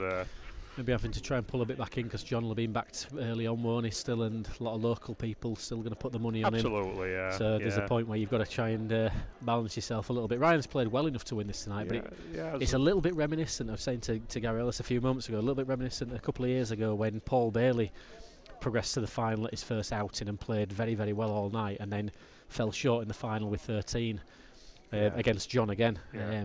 John's just probably going to have enough craft to play everything. And he will, at some point, play Ryan on a mark that Ryan's uncomfortable with. Possibly. Seems just round the corner, Ryan, here, but if he's a length, he might get away with it. Yeah, it's a good ball. It really is. That's ball. Probably the safer side, to be honest. I think once you get a ball too big, they try and drift down to this edge. Obviously, John's crossing over with left hand. He's definitely far enough with this. Big reach. I think he's going to lose this. Actually, slips underneath. He's got to go off the green. Yeah, so 4 apiece at the moment. Ryan's got a chance of pairing up. And I wouldn't be surprised if Ryan goes back in. I think he should be going a long way and trying to replicate that form he's just had with Jack Hargreaves. Yeah, he should get one missing. I think of the players who've played tonight, Ryan has been... he's got wrecked, but has he winkled in for one on the bottom side? Ryan's played a more consistent length than anybody else, and so playing to his strengths and playing 3/4 corners, if not a bit deeper, probably the right call early on. He doesn't need to fiddle about yet. We've just seen Callum trying to fiddle around, and John's got out of trouble with him, so...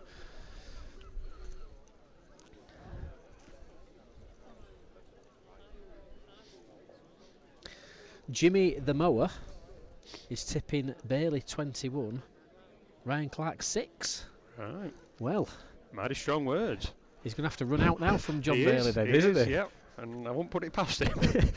So we'll just see how this surprised me here. He says, I do hope it's a bit closer than that, but that's a bold call early on. Not many finals end up going so one-sided as that. He's But just cutting green up here, Ryan. He's just trying to do something a bit different, really. I thought he'd have gone back in. Perhaps he just don't fancy it. I'd say this type of length is more Ryan's length.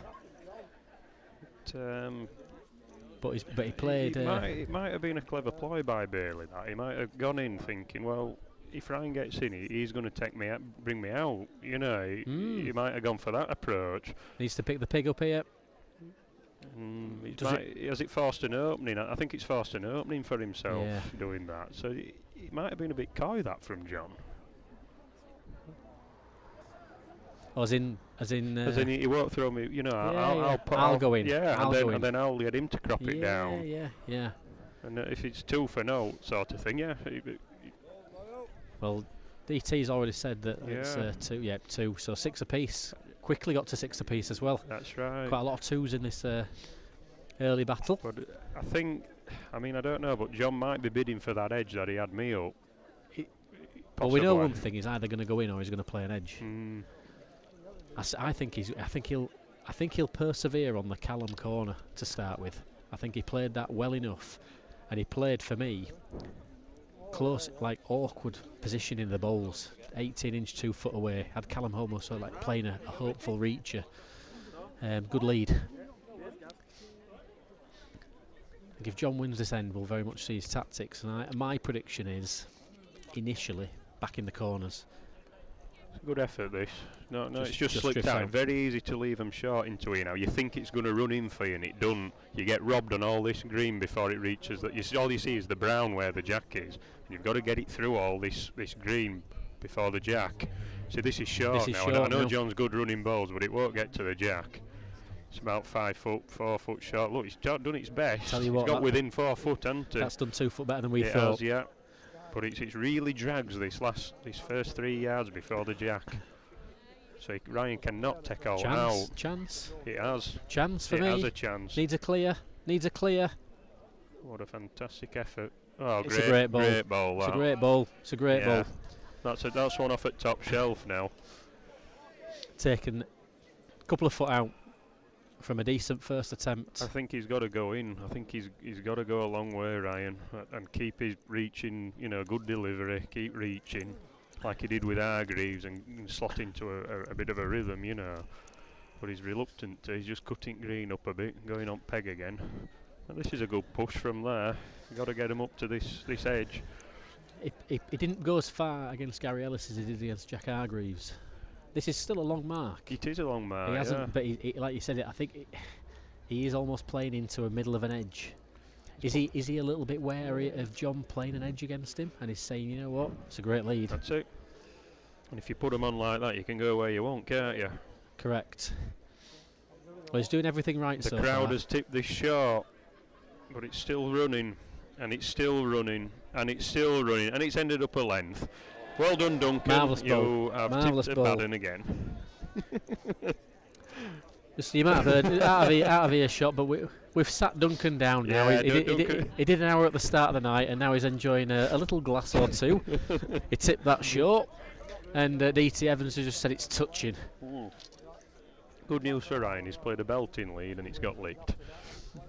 No. So he's just trying to disturb it. If he's turned up, it'll peel up from underneath. Yeah, what peg's he gone here, He's Jack? gone finger. He'll peel up over top. And that's just not knowing. That's just not knowing. It's not an easy, and it's actually truer on the peg reel, and just try and play in thin.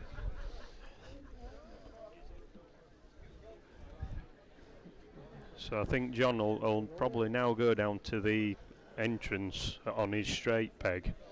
So down into that basin, yes, top left-hand corner as we look at it. Yeah, far left. I think so. That's my tip. So John, are you saying John's finger or John's thumb? John's thumb. John's thumb. Left-handed John thumb. That's peg. where I think he'll go now. Tip into that bit of a basin. A little bit of a nap because it's a downhill finish, but you've got to get him there again. There's a lot of marks on this screen where you've got to get him there to start with before. Well, he's angled it up. Thumb peg is the bias. Well tipped, Jack. That's why we only bring Jack in for the finals. And this is a funny one because he's weak and left-handed, he can slop them down from above, but out of the hand they actually peg up. So if Ryan's not careful, he'll get above with the first bowl, and it won't get the same drop that Johns gets. So the roading's not as easy, and I've played so many bowls over the top because you got a bit of peg out of the hand. Let's see then, because Gary took... It's a bit short, to be fair, Yeah. but can you see it He's peeling up inside, to us? he's inside, You know, he's inside, yeah. I don't think it'd have dropped down to it. No, he's not throwing it under. I think he's played that short. Gary Ellis took him on that, Ryan, on a... He only played in 19 metres, but Ryan well over reach with his first. Yeah. And I think that's made him think it's quick down there, but from where they're coming from, far deeper, it's just obviously... the roading, you cannot realise the roading difference coming down on this mark. You've got to get under with our different deliveries and So things. you're almost playing it like it's a peggy mark. Yeah, but you are. In from the green. But you get, you Well, is he inside again with this? I'm not sure, lad. I can't just tell where it's finished. It is peeling up. He's inside again. He's inside again. Needs a length. Needs a length. And it's going round. Look at it. Outside. Over the top, both bowls. 2. Napped. Because for the first 5 yards of its travel, it actually pegs up for the right-hander, and John doesn't hit that with him being left-handed. Yeah, throwing it under. It comes down. So I mean, he can go for the edge, but I mean, he had me back round peg to this middle of this edge, and it was scoreboard edge. Scoreboard edge now, I think. Yeah, he might do. I think scoreboard edge because Ryan scored 2 good ones over there. So scoreboard edge. And this is further than it looks. Yeah. Because you're coming out of that basin.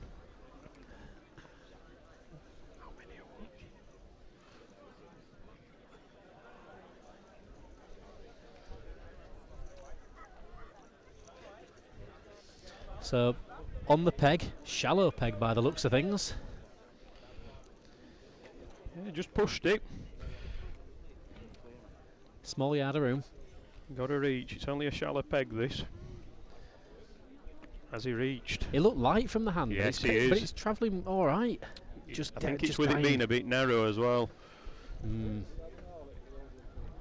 And this is the thing, you come from different angles of the green and they run reasonable into that corner when you get there, but this edge, it is quite a push. It's we can see from where we are how much of the gutter boards we can see where in front of the feet. It's a big dip in that corner. It is, yeah. So there's he's definitely reached now. He's really pushed this. Needs a leg. Needs a connection to stay in. Does he get one? Missed Doesn't everything. get either. He just grazed the short ball. the Bailey's nearest, and it's just left 2, I think. Not a lot wrong with the attempt, but left 2, so we go 11-7 and just starting to feel his way into a bit of a dominant lead.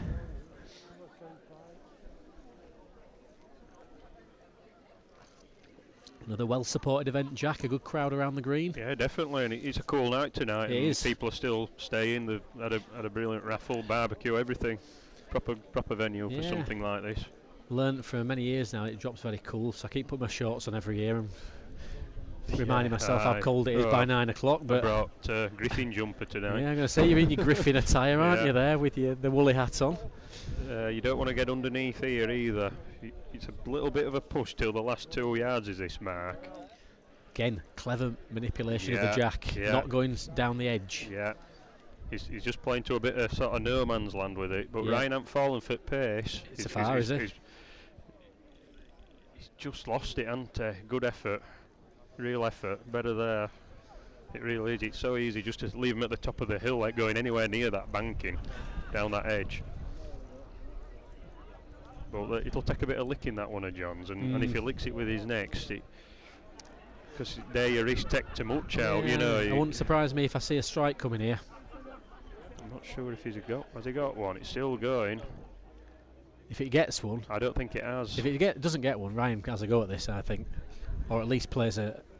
Not even asking. He's trying to draw. Not even asking. He's trying to draw it off. He's a very good striker, is Ryan. I'm not sure if is he there. Fine. Has he taken too much off? He's lost too much weight with this. Climbs by the front one. He's not gone in. But can't beat the original lead. Just as it appears, we're at the opposite side of the green. It's awkward viewing from where we are to see exactly that, but anyway, I think John Bailey won. I think the 21-6 tip's gone by the wayside now. I think he's got to 7, hasn't he? So yeah, it's 12-7. So maybe 21-7. We'll see.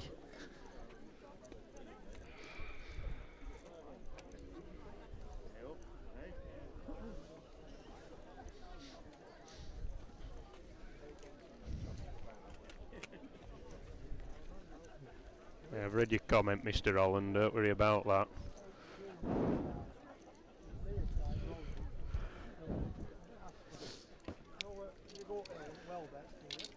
I didn't know Jack Holland could type and spell. Fair play, Jack.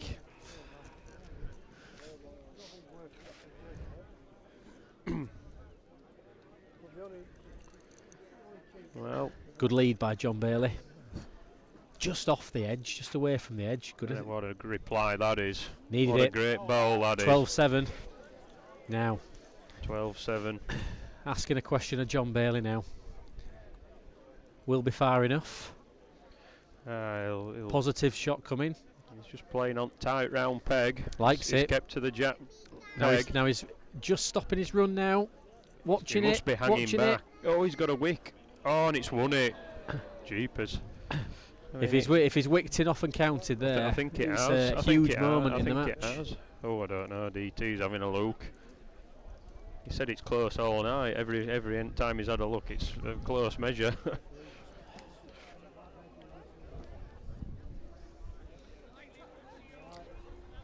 Ooh. I think Ryan needs to be asking John Well, here. yeah, but John's pointed at his chest and said, "I like mine." Right. And DT said, "Slightly favouring for yours. Better come and have a look." You've got to come have a look, Ryan. Yeah. You have to have a look.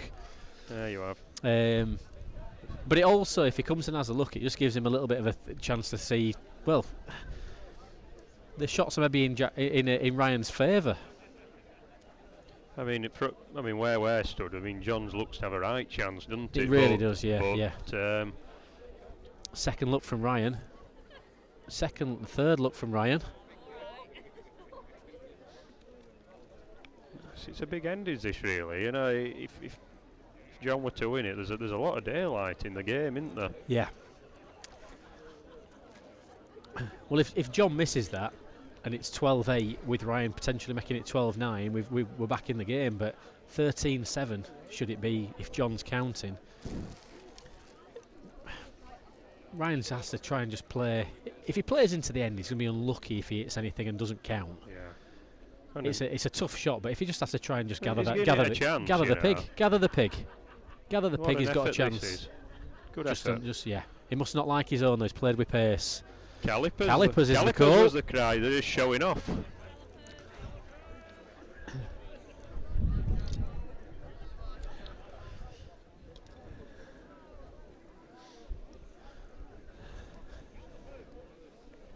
Oh, he's returned. He's gone back.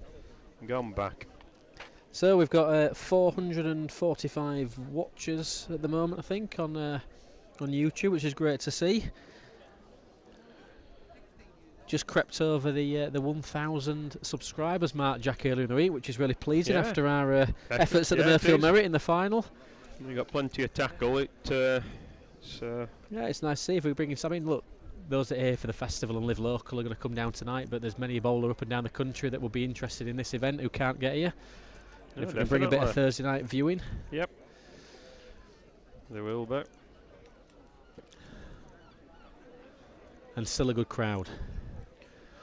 But Dan's done a marvellous job with this competition over the 10 years it's been running. Only missed once, I think, due to the COVID restrictions, raising many thousands of pounds for various charities supporting veterans and such like. Yeah. All in memory of his close friend, not a bowler, Craig Roberts, who sadly died in military training.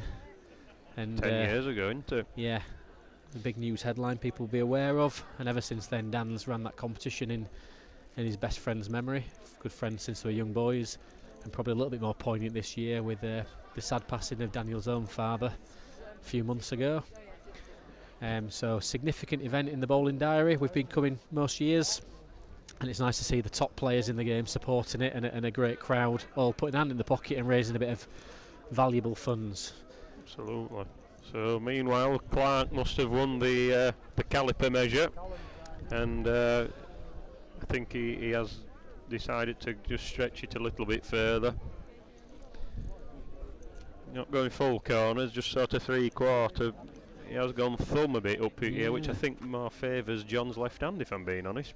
Dragging him up from underneath, but he's not happy with himself here, Ryan. No, he's not buzzed happy. it. He's sent it to the burger canteen area. just needs to find something to get his mojo back. He's just an hour off the green. He's out of rhythm, isn't he? Yes. He's lost his... and it's small things like even those calipers and coming up and having a look. You're not sending balls. You're not back into rhythm. It's even John's been affected by that little dip in the play there. I think the thing is, it's so easy to drop balls short going into this direction. So I can understand why they're reaching. You know. It really is. And this looks better, but it's just a bit round corner. I think it's just pegging up now. Look, it's good weight. It's just misrode a bit. I'd be hopeful, Ryan, that he gets away with this. Yeah. I think where John's playing it, you won't put it past him licking that. He's relying on his big 212 runner again because he's made a noise at it. He must think he's short. He certainly didn't send it. Yeah, short. He's got away with one there. 9-12. So now what does he do? You know, is he going to go back down here or? He's not sure. I think I can see. I think he'll come Ryan's finger, and I think he'll come in towards us because he had Gary on this mark earlier. Right. Well, you're right. Finger peg. You've tipped one, I've tipped one. We're doing all right, aren't we? Haven't done too bad. I'm getting a bit too good at this watching, unfortunately. Yeah. So he's got to stitch one to it, though. Here, really, it's not. We've got a long way off of being of Jimmy Earn's calibre of watcher, but now then, getting a bit closer. Good lead. Yes, good lead. Won't go anywhere. Stiff little mark. It this is, yeah. Does John come with the original peg? Yes, he does. He certainly pulled it big enough. Yep. Certainly wide enough with this. Reached as well. Yeah. Missing out the back. It's hanging out. Now then, Ryan. Just you're conscious of being short. Needs to be up to the head. Needs to pass his own, I think. I'm not sure how easy the turnover is here for John if he wants to play a bit of a runner. I mean, it's quite a shallow peg, this. If anything, it probably lips up a touch. This is a great ball. Oh, it's too does far. I thought he were tucking it in on his own. Has it got one, though? He hasn't asked yet. He is now, but I think it'll be close. Looking like he were going to be just a small yard behind the jack there. 2. No, it's 2. Does a job. Yeah, he's got a draw to save then. Draw and win ball, this. Happy with a saver from the hand, probably. I think shallow and short. Not short yet. Shallow. Oh, it's just faded, hasn't it? It just really pegged at end, didn't it? Ryan just saying that. It just pegged at the end. It didn't. Never looked like it was always well inside the land there. They've got a hook finish. Thumb peg back towards the tee hut now. The mark he played against Gary Ellis. Yeah, and then he'll run out of that edge. Said that within earshot, so he's a funny bugger, his ride. He could go anywhere. He's a silly Billy. But we know. Nice mark this. Played it well earlier in the day. And daft as it seems from here, it isn't that big a push.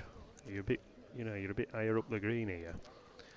There's a bit more finish for you than you think. To dip the voices a little bit, conscious of the players being within earshot, so apologies if we're just a little bit quieter for a moment or two. That's a decent lead.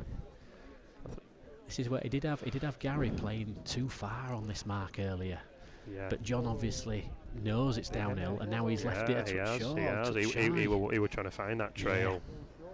And a little bit of a hop and skip there in Ryan's return to the mat, so he's maybe thinking, I'm back in this now. Yeah. If he's drawn a length here, it'll peg right to it, It's all on weight. 2 good balls. So he's got to thread a needle here now to win the end. There's room. There is a touch. And he's got a nice guide with his first ball. It's all on weight, but I think it's looking a bit. Puts 4 foot in, he'll be all right. It'll drift a ball. 4 foot in and he's fine. He's got round it. Watch this. Look at that. Big ball. Great ball. Good ball. Good ball. Fantastic ball, that. Just scraped by his own, didn't he? Yep. Like you say, I think there's more road in there than, you can peg them in a bit or you can square them back a bit. Yeah. Well, obviously with John, he ain't going to give him an inch, is he? So, yeah, great weighted wood. That's sometimes where, even though John was short with his first, it gave him everything to kind of play around.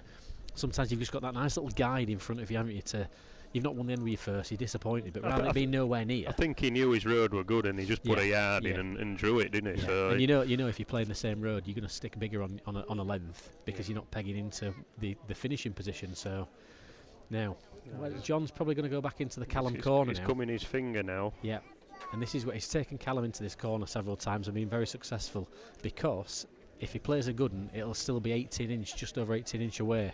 with some big holes in that are hard to beat.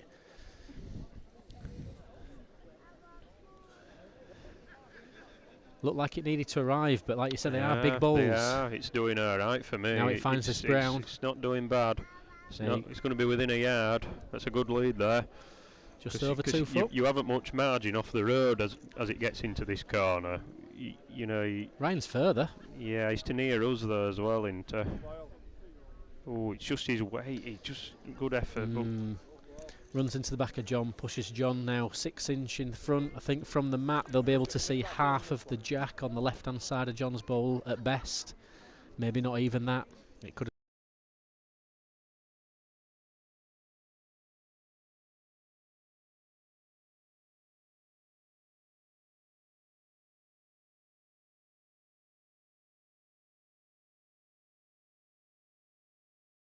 It's not a good head to it, I don't think. But it's any hit. It's just, 13-10. a saver would be good, wouldn't it? If he walks away at 14-10 behind after this, he'll be quite pleased, I think. He's lining up for a strike, I think. He is. He is. Any hit. Well, he's still watching it. What in it? Oh, he's got them out. He's got them both out. No, he hasn't. Are you sure? Has that stopped in? I think that I think John's ball stood up. Wow, another roll on that ball. I think it had won. John shook his head as if to say, how's he done that? But I think John... He might cock one up here, John. He hasn't kicked him in, so he's a fair chance of being in it still. We don't know. He looks very stern, does John? There you go. 1. Ryan will be pleased with that. It's a good hit. Scoring would have been a bonus. Killing the end would have been a bonus. 14-10 is in the game. John's going further John's going now. back in now. Yeah. The mark he played against Callum on. This is a long way tonight. Furthest they've been, I think. Yep, definitely. Yeah, it's a good reach into this corner now. Say just beyond Ryan's natural length and preferred length, but he did play a long way against Jack Hargreaves earlier. I think he's done one and all. It might be a touch under on road, but the weight's bloody bob on. It's absolutely bob on for pace. Good lead. Old school corner ball in that. I mean, this has come away well. It really has come out well, this. Dive watching this. I think is he around the corner, just on the inside? Just an absolute snatter. With him being right-handed and just lifting it up a bit, it's just caught him round. He's only gone a yard too far, I think. It only looks a yard of it, maybe 4 foot. It's a good attempt, and it's ended up being a bit of a bad ball. Because he's just missed the road by a couple of inches on the inside. I think a ball wider would have taken 18 inch out of it, really. But John's stalking. Well, he's not stalking it. He's well after this. It's a great ball. He's lining them both up. I think Ryan gets the hammer out again. They're all in a line, aren't they, then? How far are they off, he asks. They look 18 inch at side, really. 2 foot, don't Somebody's called a yard off, but I'll be very surprised if they are. 2 foot off, aren't they, I think. I mean, going back to what I spoke about Gary Ellis about, he was very much saying, like, you play the runner and pick the pig up here. He's underneath. He's giving it to much under, road. Slips under. Pace keeps it out. Trying. Look at it arcing now. It's just. Pace just keeps it out. It's only a ball low, isn't it? 2 very decent efforts from Ryan there, but John's played 2 marvellous shots. And that's just typically following left-hander in. I think he's just really struggled to get on the land at the correct point to take him to the jack. His one bowl's about a bowl narrow. It's gone up there. He's gone a fraction wider, and it's not really looked at it.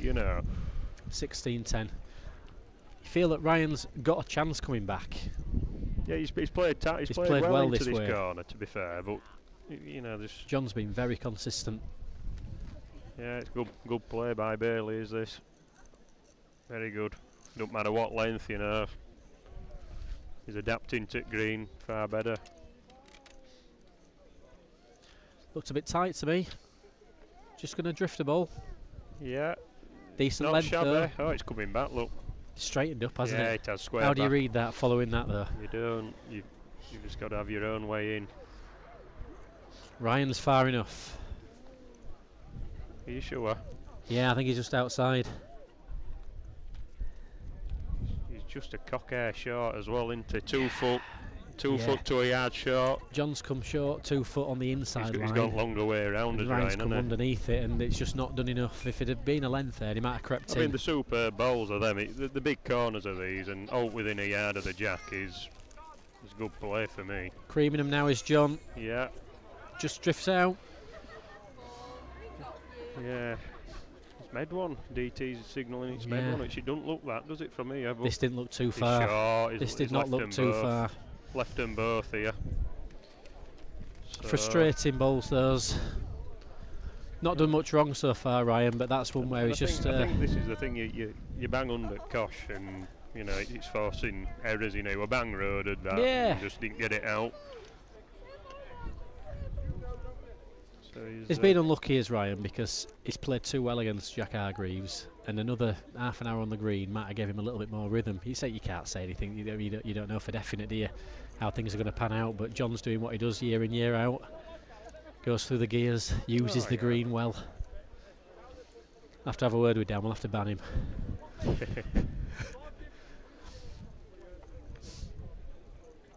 Retire him. Give everybody else a chance, John. See, he's leaving room when it's 3 foot, 4 foot. Yeah, it's not much in full corners. Exactly.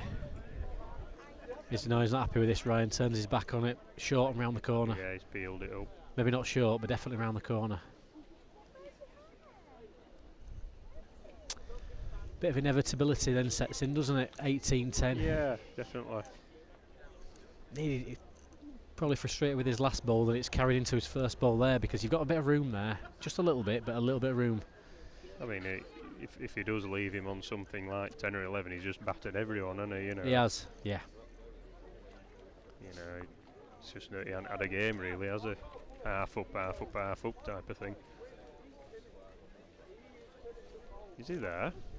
He's not there.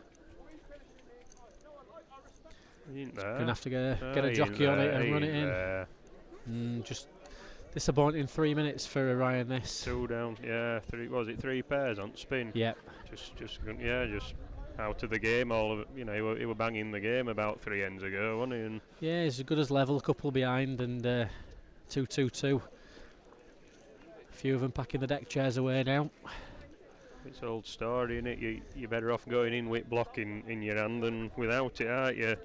I think Ryan should have gone in earlier on when he cut the green up a little bit. I thought he should have just banged right back in and tried to get his arm going again, you know.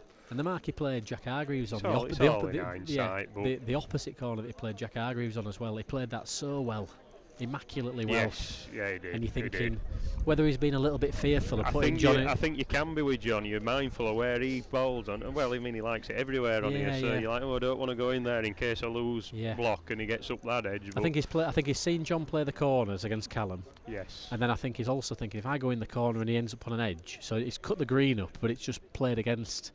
He's not allowed him to.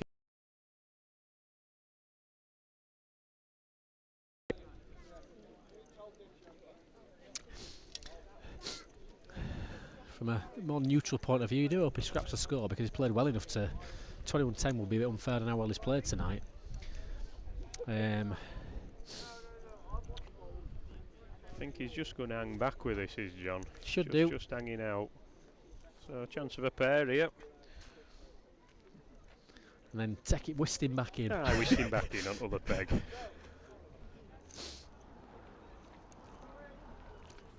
Giving it a chance for a second. Needs to drag quickly. Yeah. Any legs are good un? Yeah, perfect. Good pair. Good 2. 12-20. So he might just play something daft now. And he might play something daft, or it's a difficult, isn't it, when the man only needs one. But he might go up this edge and try and draw one, but bid him back in and just could do. There's worse tactics.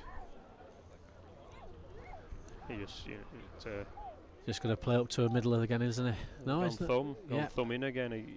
He's thinking of that horrible end they all had, wasn't he, the other time. I think it's hard to say what tactics right at this point, but that's fair enough what he's done. Nice big long thumb peg. Well, couple of leads. 16, 17 maybe. If he gets back there quickly, he'll have done all right. But it's a long way back from to get another 9 on the bounce. His balls look to be pegging a lot, don't they? You know, everything seems to be finishing coming inside the corners. land. This struggles to get though, does it? I'm not sure yet. I think so. Yeah, he's a bit of both.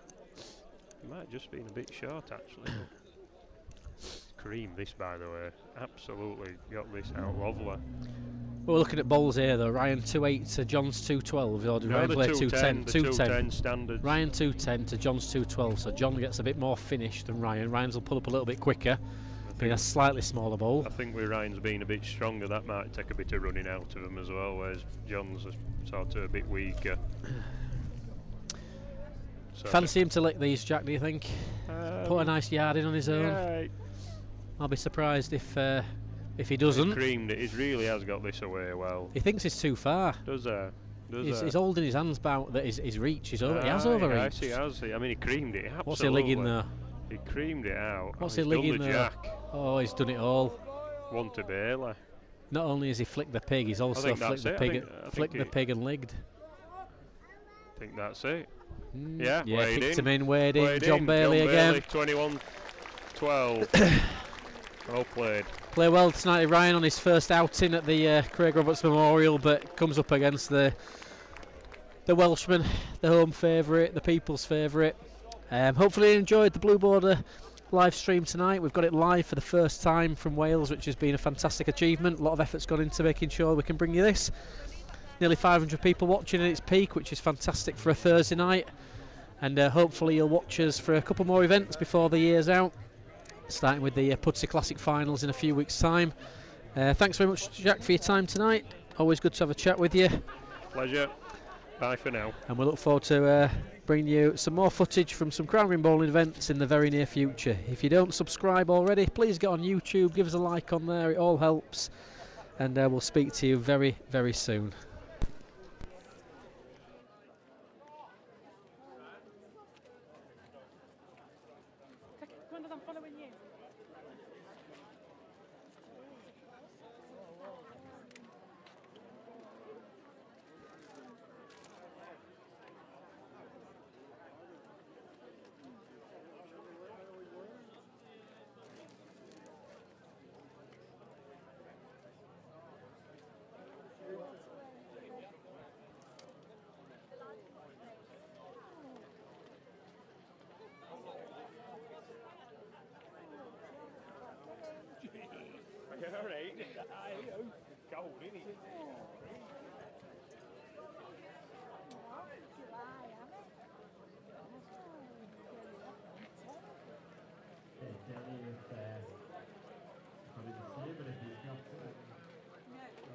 Trophy and then